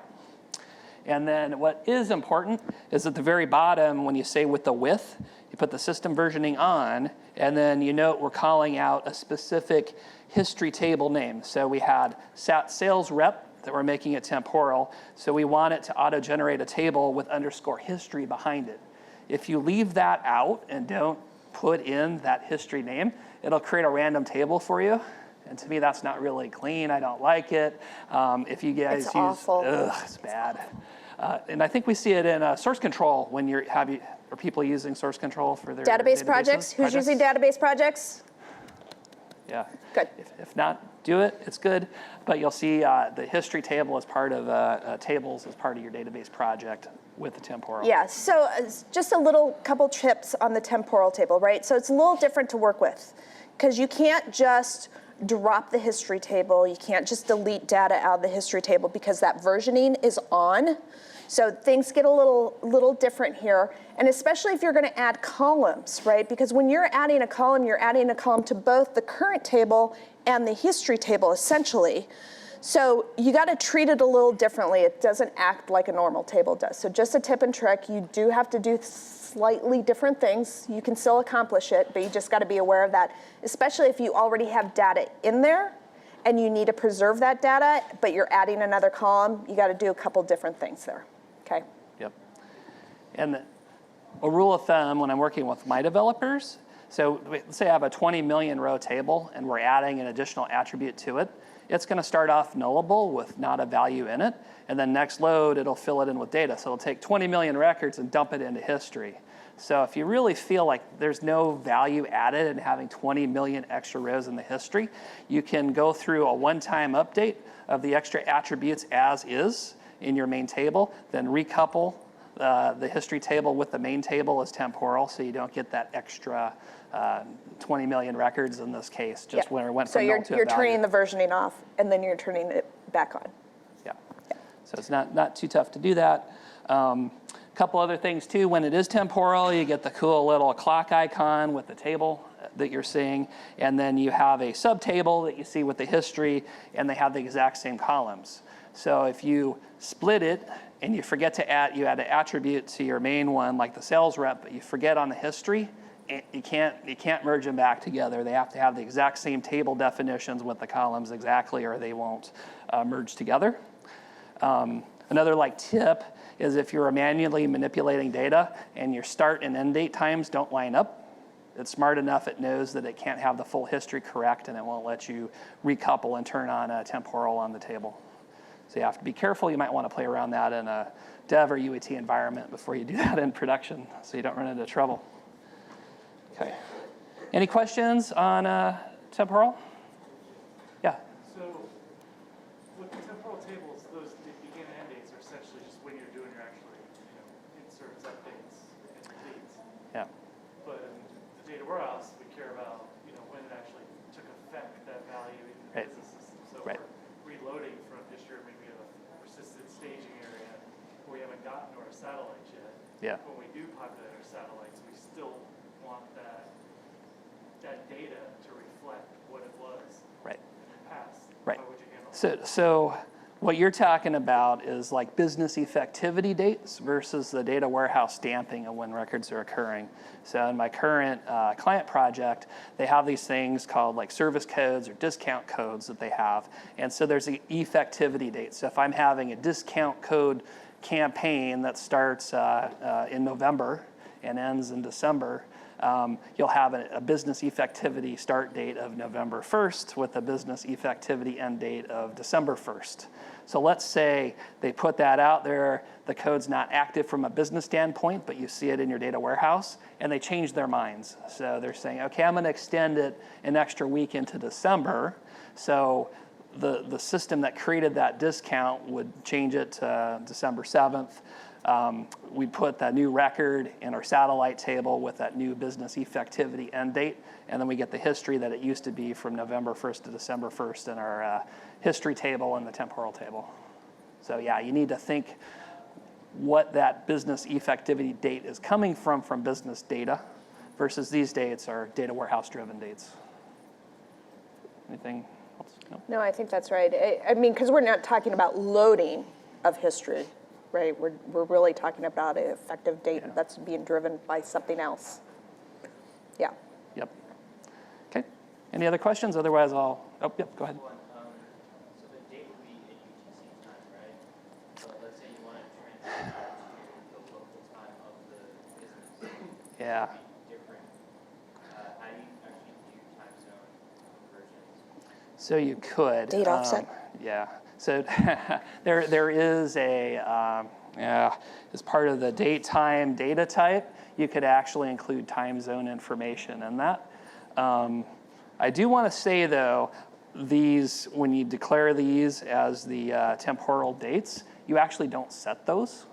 So you might need to include another column then that says, okay, if I'm doing that business effectivity date, not the data warehouse stamp, you can include the time zone in it. So you don't have to do UTC time, so it's a bit nicer if you tend to work with that. Otherwise, the safe bet is always UTC time, and then you could have your reference table that could say, based upon UTC time, how you convert it inside of views when you're presenting the data back out to a local time. Yeah. Time zone fun. Who doesn't love time zone fun? That's right. And like another trick too, if you have your server, you could set your server to UTC time, not local time, and lock data that way if you're worried about developers not doing things correctly. But yeah, I don't know. I haven't done that in a while. I tend to keep the server local time. All right. So BIML demo. Let me do this. Anybody currently doing BIML? Nice.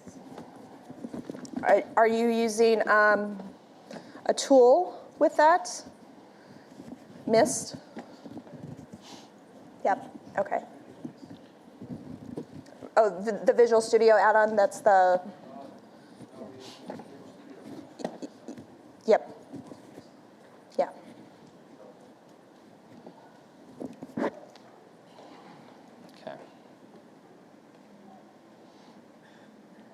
So what I'm going to do, I'm going to work in this demo data vault CI database. That guy. So we have a set of hub tables: customer, discount codes, internet sales. Have a JSON table. We'll ignore that. A set of link tables that we have in here, and then a bunch of SAT tables that we have. So the idea is we're going to stage data, and then through stored procedures, we're going to go ahead and populate these tables. Let me bring up the stored procedures.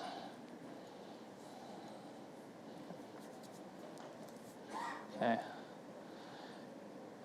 So we do talk about strong naming conventions. What I like to do is put in the ETL schema anything doing ETL work, and then I have the DV populate. So no matter what object I'm trying to populate, every stored procedure is starting with that, just common syntax for myself. Then if I'm loading a hub table, I'm going to have a hub and then the name of that business object that I'm working with. Internet sale, product reseller, et cetera. So those are things that I populated. When I'm data modeling, you'll notice I probably had more hubs than I actually created the stored procedures for. That's fine, especially if you're trying to do the continuous integration and deployment. You're doing modeling, you're just not ready to populate that in the sprint, not a big deal. A few link tables here. So we'll have roughly all of those, and we have our SAT tables. And then there's a few what I call rah-rah stuff. Rah-rah. So there's some XML that you would see from AdventureWorks. So to me, it's not necessarily best practice to keep things as XML and loading it into Data Vault, but you can. Doesn't mean that you should. So those are what those stored procedures look like. So when I come in, and I could ask people this, how many times have you created a stored procedure for ETL with merge, and then somebody forgets to call it in their Ssis package, and something's not being updated? I've done it too. or I renamed something because I didn't like it and forgot to tell Leslie or somebody else I had done it, and then all of a sudden data's not being updated. So that stinks and causes trouble. So we want to fix that. So what I have here for my Ssis packages that relates to what Leslie showed earlier is I have my main package where I'm loading all my hub tables, all my link tables, and all my sat tables. And then I have a master package, which is load all those objects from Data Vault. So I know that these are my main packages, and so I could code that with my main package. Okay.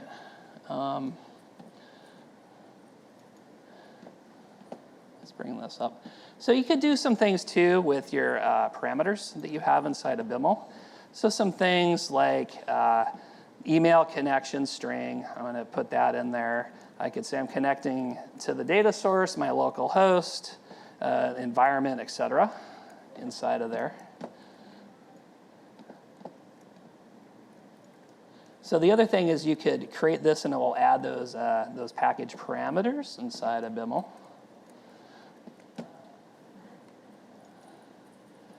So environments, I have a couple. So I'm passing in the connection string to where my Data Vault CI database is, and then my email connection string inside of here.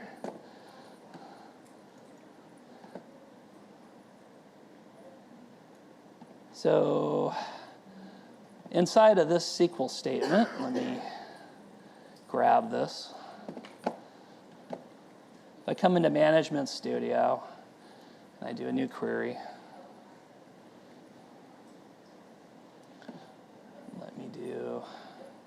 I'm going to query for stored procedures. Let me clean this up here.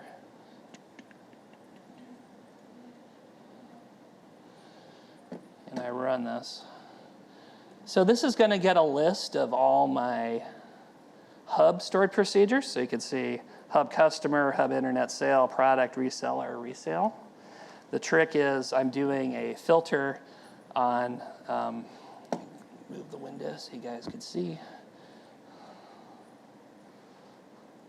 So you do the routine type as stored procedure. I know I'm looking in the ETL schema, and then I'm using my wildcard, populate hub. So again, any developers, those are what I expect. I'll automatically know those are the stored procedures that I need to get and call inside my package. So that's how that's going to load. Similar for the link tables. The only difference is going to be right in here. I'm doing a filter on link versus hub. Pretty easy. And then the last one with the SAT, same thing. We're going to replace the SAT. So the SAT tables are just going to do an execute. Let me zoom in on this. So very simple. I'm just calling the stored procedure, execute stored procedure in my BIML package. Nothing really crazy with it. What's a little bit annoying to me when I was working with SSIS and there's a problem, I have to go to the catalog and research what's wrong. Inside of BIML, it's really easy to do a send mail. So I could put in here, I'm sending mail, unfortunately, to myself to see that I had a problem. But what's great with BIML is, let's say I have a assistant, or Prosciut's not here, but I like to pick on him. He has to support the stuff I write. Send an email to Prosciut, hey, you need to look into this. There's a problem. It didn't run. Okay. Who uses source control? Yeah, good. So let's, if you notice, I'm not using source control. Ooh, boo. And I went in and I deleted my packages. Super bad. Uh-oh, all my work's gone. Well, that's okay. So I can click on the BIML to generate my packages.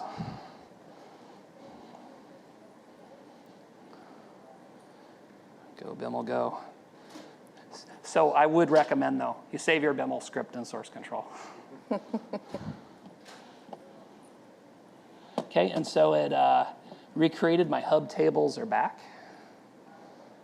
that package came back. Yay. And then I'll go ahead and create my link in my SAT packages.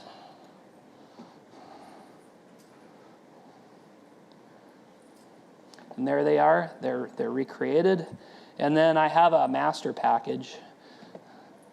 So inside of here, again, I have, let me scroll this down so you guys can see. I know what packages are going to be generated inside of here. So I'm basically saying in BIML, I'm going to execute this external package via my master package. So I know that those are the names that are going to be auto-generated for me. And so if we get into the case where we decide to do Business Data Vault, I just need to create a Business Data Vault main package, and I would have the same prefixes on my stored procedures to populate the Data Vault, Business Data Vault layer. You could choose to have a schema versus naming. That's up to you guys. But it allows that flexibility in your master package to do that. So we've shared this with a lot of different people, and it's once you get the basic understanding of the C# snippets, it's really just cut and paste in your own style on how you're naming things to take advantage of the BIML. So anybody have a package that broke because of truncation error? Nobody? Yeah. Do you guys know in 2019 about the new error message? Yes. Really good So stuff. 2019, they're going to actually tell us what column is getting truncated. Hours and hours of safety, huh? Yay. I mean, I already know how many hours I'm going to save on that one. Yeah. How many hours are you going to save? A lot. A lot of hours. Okay. The value of the truncation error? The value in it? Yeah. Oh, they will? What if it's more than one? Oh, all I need to know is the column. Probably the first one. Yeah, probably. Like they do with the key. So. That's the most excited thing I am for 2019 is that Just that? That damn error. Yes. Okay. Well, there's more, especially when we get to the MDS side. 2017, you still had to use Internet Explorer because there were some Silverlight stuff. 2019, you could use Chrome on everything. They finally fixed it. It's all HTML. Yay! little wins. However, you guys didn't really call me out on something. So let's say we're doing continuous integration and deployment, and so we have a stored procedure. A person hasn't tested it yet.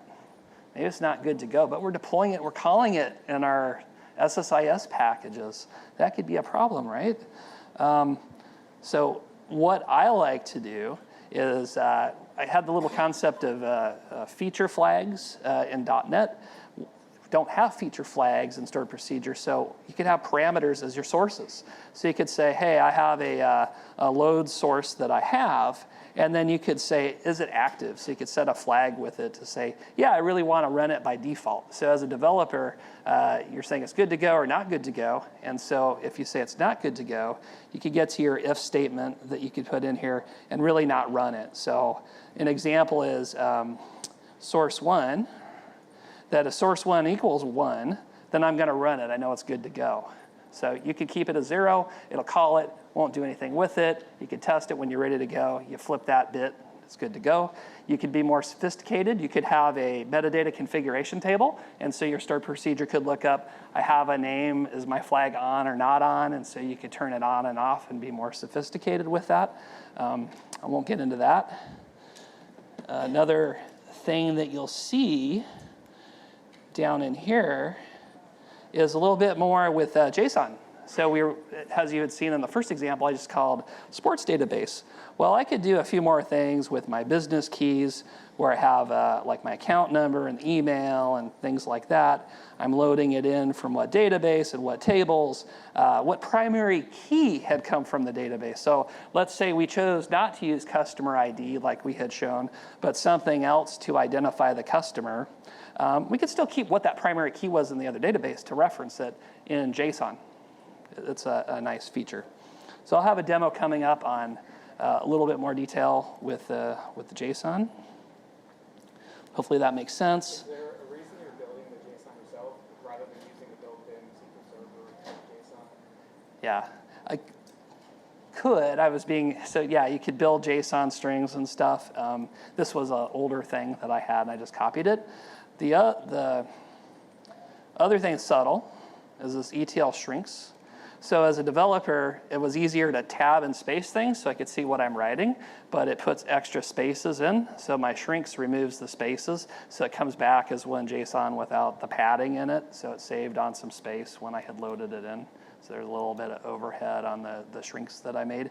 Although they did say in SQL Server 2019, they improved the performance on the scalar functions they could have. So I'm excited to run this on 2019 and see if it gets even faster when I run this. So I don't have to do it that way, but it's easier to see from a demo standpoint on how I'm putting the data together.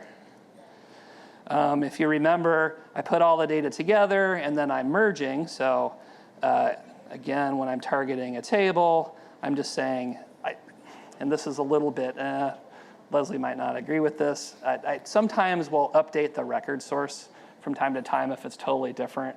I had a need on a couple projects to do it. Most of the time, you only insert in a hub, but this was a record source change that I had just because on some stuff. And then remember how I talked about the importance of index fragmentation? So if you think about I'm loading a hub, and then the next step when I load a link in a SAT, I'm joining back to the hub table. And so I've indexed my business keys. And so when I load the hub and they're fragmented, I'm getting ETL performance. So I've been in a battle with the DBAs that they say, oh, I have a daily job that fixes all your indexes for you. Well, that's great. I'm loving you guys that you do that. But in the middle of my load, I want it immediately defragged because I know I'm going to use it again in lots of places and it speeds it up. So I love the DBAs, but from time to time I get a little frustrated. I think outside the box a little bit, and this isn't really a bad way of calling a function to defrag. Okay. Anything else on that demo? I think we're probably pretty good. Yeah. Any questions that you guys have on the basic loading concepts? Yeah. Well, I have a question on, like with this solution, you won't need a change data capture because you're doing this merge. So let's say you knew coming into staging what data was different. That could actually speed things up, right? So that you could say, I know that there's a change and you'd have less data to compare. It would speed it up, yeah. So a lot of times, source systems are pretty bad at stamping when the transaction changed, so you're bringing in a lot of parts and pieces to it. So I don't want to overcomplicate the design, but you could think about chunking things and pieces of data in your compare and your merge statement to speed things up, especially when you're getting into large sets of data. So let's say you did want to create a data mart off of this because you had so much business logic. The data warehouse does timestamp everything. So you could see the delta change data to fill in a data mart if you wanted to go that way. Yeah. Any other questions? Okay, good.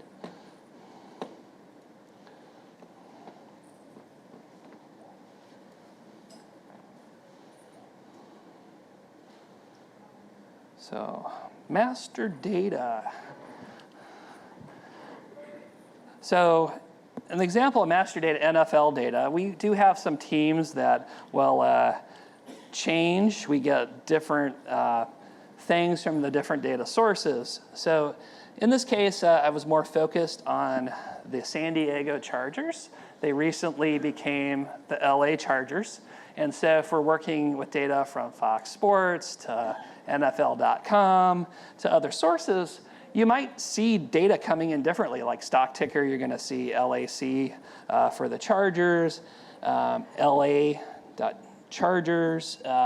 LA Chargers, and San Diego Chargers from history. So all that's going to come in to our enterprise data warehouse. But when we're reporting, what is it we want to call the Chargers? We want to be consistent. We know that they have different names for it. So this is where master data management in MDS can help you out to figure out that final business key name that you want to call the Chargers for reporting and connect things together. So how would we model this in Ensemble modeling? So it's really not so bad. So you have the one hub that has all the teams, all combinations of the business keys, but you have a concept of an enterprise record that you're going to have. So we've decided that the enterprise name is going to be the chargers that represents LA Chargers, L.A. Chargers, LA, C, San Diego Chargers, and San Diego. Now, there is another concept in Data Vault, same as link record. So the San Diego Chargers and the LA Chargers really are the same team. And sometimes the officials slip up and still call them the San Diego Chargers because they're used to the name. But they're basically the same team. But the enterprise record, to be clear, is what they're called on enterprise reporting. If you're to look up the history of the Chargers. There's more complicated things, just put the blinders on a little bit, but the Browns became the Ravens, and then they got a new franchise as the Browns, which was a new franchise. So if you're thinking like the history of what's the Browns and the Ravens, that could hurt your head on how you want to model that. If you're an Art Model fan or not, it hurts your head. But that's how that works. Another important concept is you can split things by the source if it makes sense. So on the SAT team, you might have some attributes that are conflicting attributes with another source. And so you might want to store those. There's value in that, so that if you're trying to do data cleansing or figure out something's wrong with another source, storing that in satellites by source is a valuable audit tool to see how things are. It really does help you out. So, and I know a lot of people have this situation where they need that golden copy of the customer, or that golden copy of the address, or those type of concepts. And so if we look at this, right, we're really using that relationship table, that link table for that translation. So this is where that power comes in. So yes, you could go use a tool like MDS. You can also model these concepts in your Data Vault model if it's appropriate too. Okay, so this is what we're highlighting, is how do you model this in your model if you're going to take care of some of these master data management concepts, right? A tool, you might not model this way if you are going to use the tool, okay? Because then you're applying a power user now needs that catalog. They're going to be handling that outside of the data warehouse. Okay, so there's two different concepts. So if you are going to handle master data management within your modeling, these are the kind of concepts you can utilize. Absolutely. All right, so master data. So again, keep in mind, SQL 2019, you could use Chrome for everything, no more Silverlight. Hooray. What's Silverlight? No more Silverlight. Silverlight was dead a long time ago. Fish? It's got a new silver. You're killing me. So what you're looking at is MDS on SQL Server 2017. So I'm using IE for a couple components. Anybody familiar at all with MDS? So a few of you guys. Okay. Since most aren't, let me bring up Excel. So in the case of the NFL data, I'll just bring in a blank workbook. So under master data, you could connect to your MDS source. So this will just be local on my laptop. You're going to get different models. So I actually have a UTunes MDS instance and an NFL instance. When I click on NFL, this is where you get the master data list of seasons, teams, abbreviations, the enterprise name that we're looking for, and then what I call a team season. So we'll go ahead and bring up team season. I just select it, double click it. It goes out to the MDS database, and it's importing all this data into Excel. So it's not local to Excel. So this should be similar looking data that we had earlier that we had loaded in. So we're going to have the different seasons, right? So we have way back in the 1980s and whatever. We could sort the data if we really wanted to. But let's say we were going to focus on the 2019 season. Okay. So looking at the 2019 season, let's go and find. So we have Los Angeles chargers in here. So that's their current name, which is really good. Say we go back to, what would it be? They changed, I think they should be LA Chargers in 2016. Oh, and I might have had, okay. So looking in here, yeah. So we got the Chargers and their San Diego back in 2016. So we have our master list per the year, what teams were called. Things in master data that's cool is because I created an entity season, it's a drop-down list. I can't just create crazy seasons. I have to create the season first. That's pretty good. If I come into a new tab and I want to pull in my master data for enterprise name, I would come in here, NFL data, team enterprise.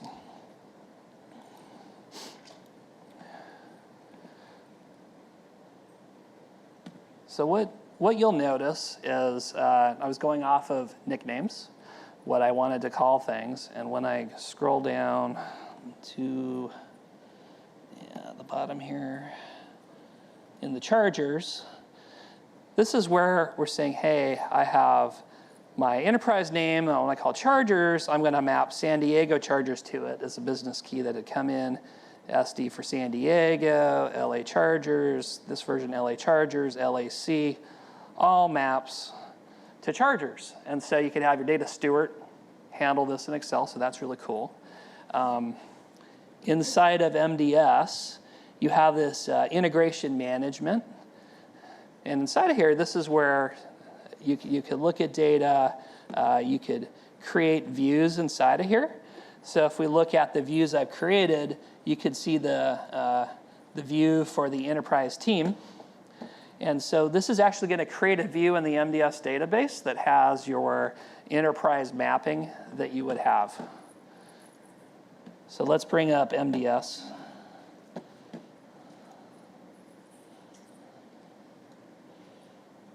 Views. So we could see through the UI, I created these different views, and the view we care about is the team enterprise view. If we look at the team enterprise view that was created, we get a lot of junk with it, but there's versioning with it. So if you had data corrections and edits, you could go back in time to see how things are.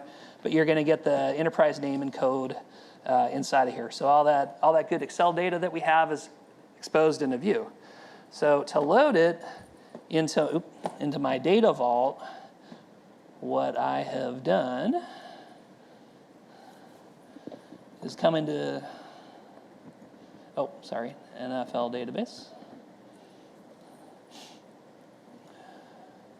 So I created a view that I called ETL Enterprise Team. So let me do script it out and see what you see.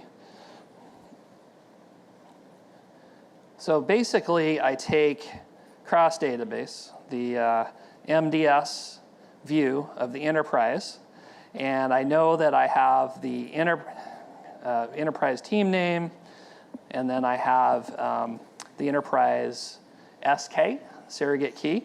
So I'm joining on name to nickname that's in my team from the enterprise, and then same thing with the hub team, so that I get the two surrogate keys in here, so I could insert into my link table. So if I were to query this view, let me scroll down to the interesting data.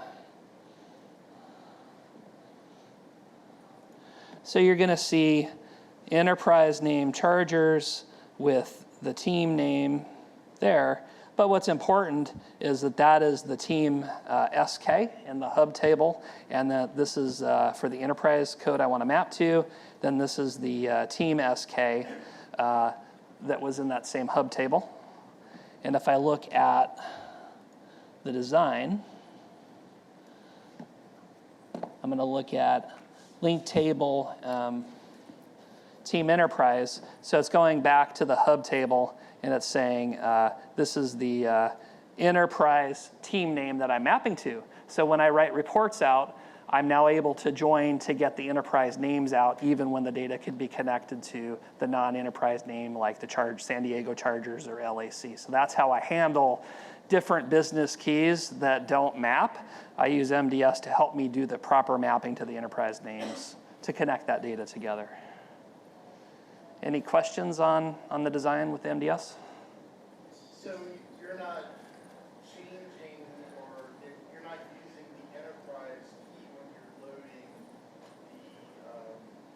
the game link table, right? So You're doing the change the enterprise team key yeah. during report or Yeah, in the report, right, yeah. So I'm not manipulating any of the raw data. So if it comes in from NFL.com and it's related to LAC, I'm storing it as related to LAC because that's raw data vault. It's coming in from the source.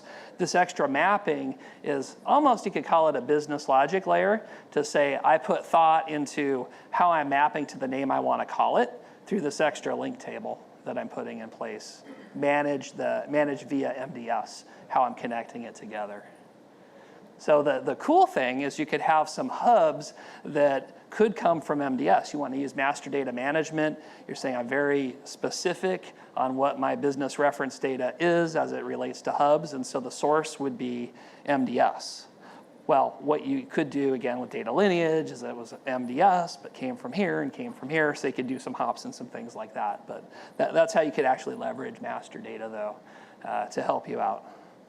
And again, don't change the source. If it came in as LAC or LA Chargers, it's fine. That was the business key that was coming in from those source systems. You handle it in the mapping. Make sense? Was there another?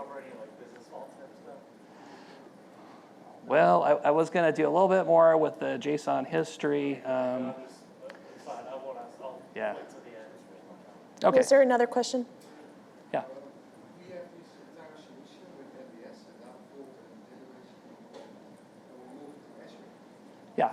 MDS is not part of Azure. Yeah. We're the Microsoft people. Well, 2019, another change besides Yeah. Silverlight getting rid of it is that it will run at least on Azure managed instance, but not Azure database. Yeah. So, yeah, So you could have two options, honestly. You could have MDS on-premise, and you could do some push into Azure for it. That would work. You could do VM inside of Azure where you set it up, and then if you have Azure Active Directory, you're just passing through. It'd work just like Excel if it was on-premise, so you might have to go with a VM instance. And I did get that working. It's not too bad. But now that the data warehouse is Synapse, maybe they have plans to do something along those lines for MDM. They have to eventually, right? Yeah. So. It's in need of some love. Especially, and I didn't show this, but there's data quality that you could have as well. So let's say L.A Chargers, you're like, no, maybe that's a typo. Somebody goofed that up. That's not a good business key. Well, you could maybe do that as a pre-scrubbing then that you have in your data lake layer or in your staging layer to fix it to be a valid LA Chargers. So I might say that's okay. However, I would probably in my record source, if I did a scrubbing, probably keep the pure value of what it was and report what was scrubbed to in case you were trying to figure out what happened to that data. I'd extend my record source that way. I don't know if you have other tricks, the scrubbing, but you could have a satellite table that's scrub data too for attributes. Yeah, but the question was MDM in the cloud, yeah, right? I know. And so it's what are the tricks around that? So, yeah. VM, that would work. Okay. Let's see. Let's go to data lineage.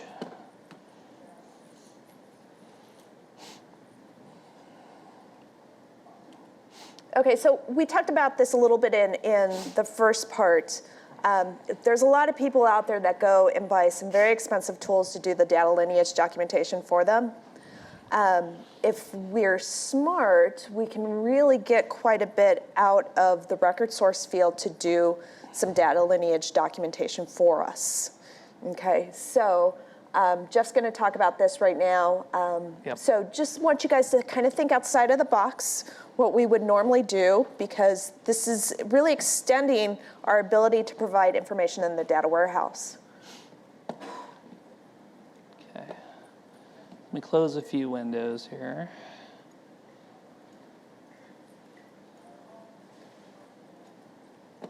And we also talked about JSON being used as that ensemble identifier. So if we have multiple sources with a different combination of composite keys, maybe going with a JSON concept for actually putting that ensemble identifier in our hub, right? So different concept to use JSON. And then we also have the concept of using JSON in our record source field, right? So our record source field to use it as who-dos, who did it, where did it come from, what was the original column name, which can often be helpful. You know, we need that from our sources a lot of times. What was the original source, and what was the original source table name, and what was the original source column name, right, is very, very helpful. So that's where that data lineage documentation, somebody always asks for it, right? Right. So in this instance, we're going to have what I call an ensemble identifier. So instead of maybe multiple columns concatenated or physical columns that we have in our hub table, I'm just going to have one. I'm going to call it an EID, but this is a JSON string that we're going to have. So the LEDTS is actually going to be a value that's stored in JSON. And so we'll look at it in Notepad++, but there'll be a node that's called load date timestamp. And then under record source, it'll be the table that will appear. And so we'll load things in as that table. So if I run it, okay, and I refresh. So I'm going to get this brand new hub table. And nothing really tricky here. Just a physical column that's going to contain JSON, and then a computed column that's going on the JSON node when I run it. And if I were to query this table, I'm going to get nothing back. But it looks like a normal return from a table, even though I have a couple computed columns off of the JSON data. I have staging data that I loaded in. So in the stored procedure that I had in the past, if you remember, I had a parameter that I flagged yes or no for source 1. So I'm going to say I'm going to load the data source 1 in. If we look at what data is coming in, we're going to see a few things. So this is service codes that we have coming from a telecom billing system, not a big deal. But you can actually take JSON and append to it. So somebody had said, hey, why am I manually doing some stuff? It was easier to see, but you could actually take a JSON string and insert into it with the JSON functions, so you don't have to brute force it like I had. If I were to take this JSON record source, I'm going to put it in Notepad++. How many people have Notepad++? Good. Oh, well, yeah. Format JSON, yeah. It's a plugin. Okay. So if we look at the JSON viewer, we're going to see a couple things. So a couple hops already occurred. So I know we had an Oracle billing system called Vantage where this is coming from. The specific database on it was the VHCT. How little complicated work. You have several instances of a billing system inside the telecom. So you have a library to call it out. And then this is the service code table that's in the billing system. So that's the original source. It was then staged into Teradata. And so it was staged into this database in the staging table. And then it's now passed on to our staging table. So 2 hops, which is cool. So that's a sample data. The next one here, and let me go ahead and run this. This takes about 30 seconds. So what am I doing? Still, using my, what's that? Oh, sorry. I'm like, did something break? Well, I don't want to owe Leslie drinks. Everything's been working so far.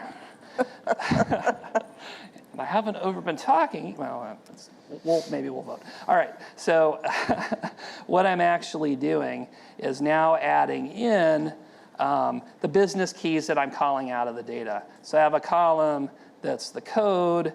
How this billing system works is, think of it as I have a big sales area, then I have that's Ssis, then I have a smaller sales area that's a prin, then I have an agent that is selling inside that area. So that's basically what this is doing. So those things put together makes a business key for me. Load date timestamp, so I'm cheating, I'm just doing a get date, converting it to the format here. Then record source, what am I doing? So remember how in Notepad++ I pulled the record source in and we saw 2 hops? I'm taking that JSON and appending to it, so I should get this 3rd hop of where the data had come from. And it's going to be put in as the EID, loading from the data source 1. So makes sense what I'm doing? I'm trying to append a level 3 of the record history to it. Okay, and so that ran. I loaded almost 1 million records. Yay, so that worked. So now I'm going to query the JSON. So let me run this for you guys. So we're going to see, well, interesting, the record source is ETL1 that's coming from the column. So remember we had simply sports data, sports stats. So even though I have all this rich history, I could actually say what was the primary thing that was coming from out of the JSON. I have my load date coming from what's in here. And then I have my ensemble identifier. So let's see if I was truthful. Did I actually append data to it? So this is the structure we had.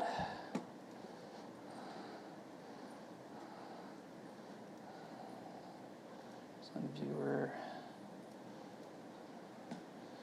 Okay, so now I have my business keys, and then I have my lineage. So what do we see? So these 4 attributes identify the business key of the service code.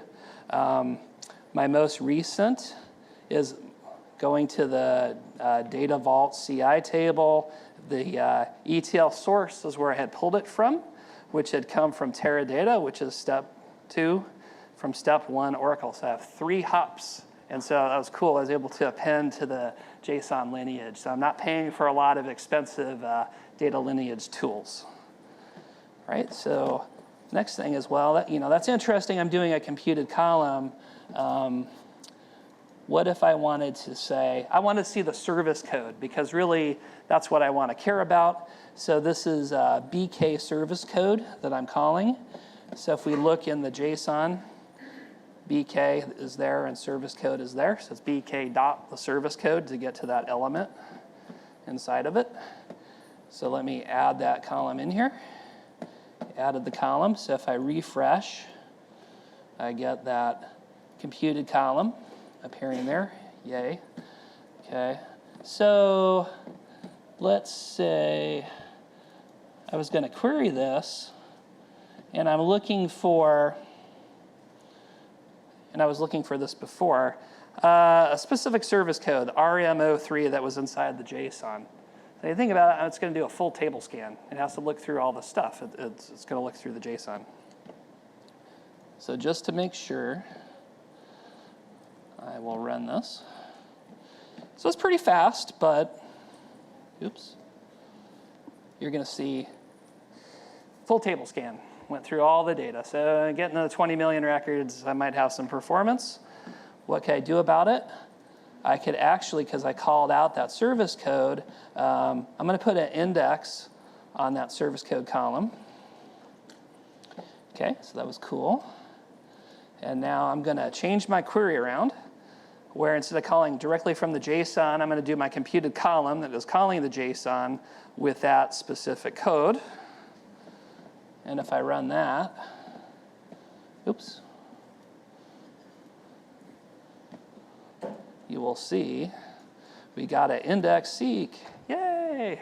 So that's pretty cool. So we could do some schema on read, working with some JSON data and Data Vault, and index it to search and find some stuff on our keys. So that gives us some flexibility on working with our business keys in our hub table that I think is pretty slick, that I really like and take advantage of.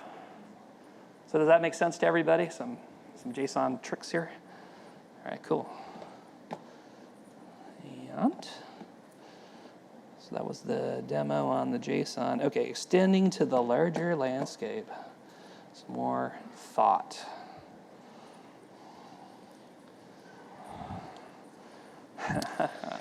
So, Everybody heard of SQL Stretch?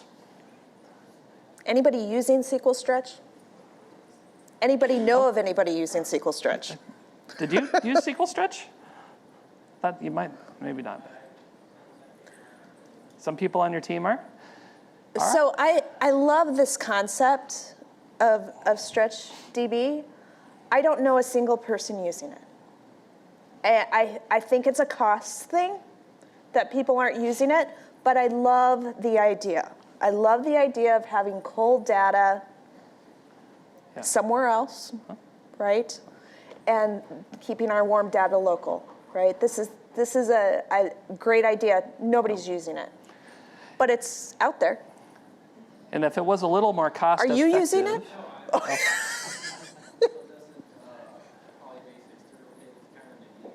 Yeah. Yeah, and it's cheaper.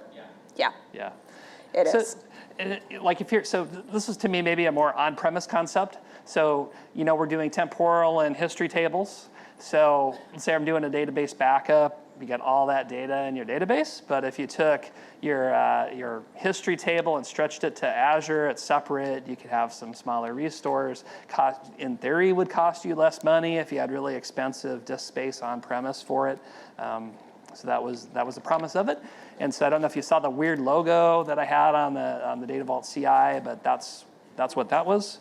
We only have 5 minutes left. Okay. Well, shoot. I guess.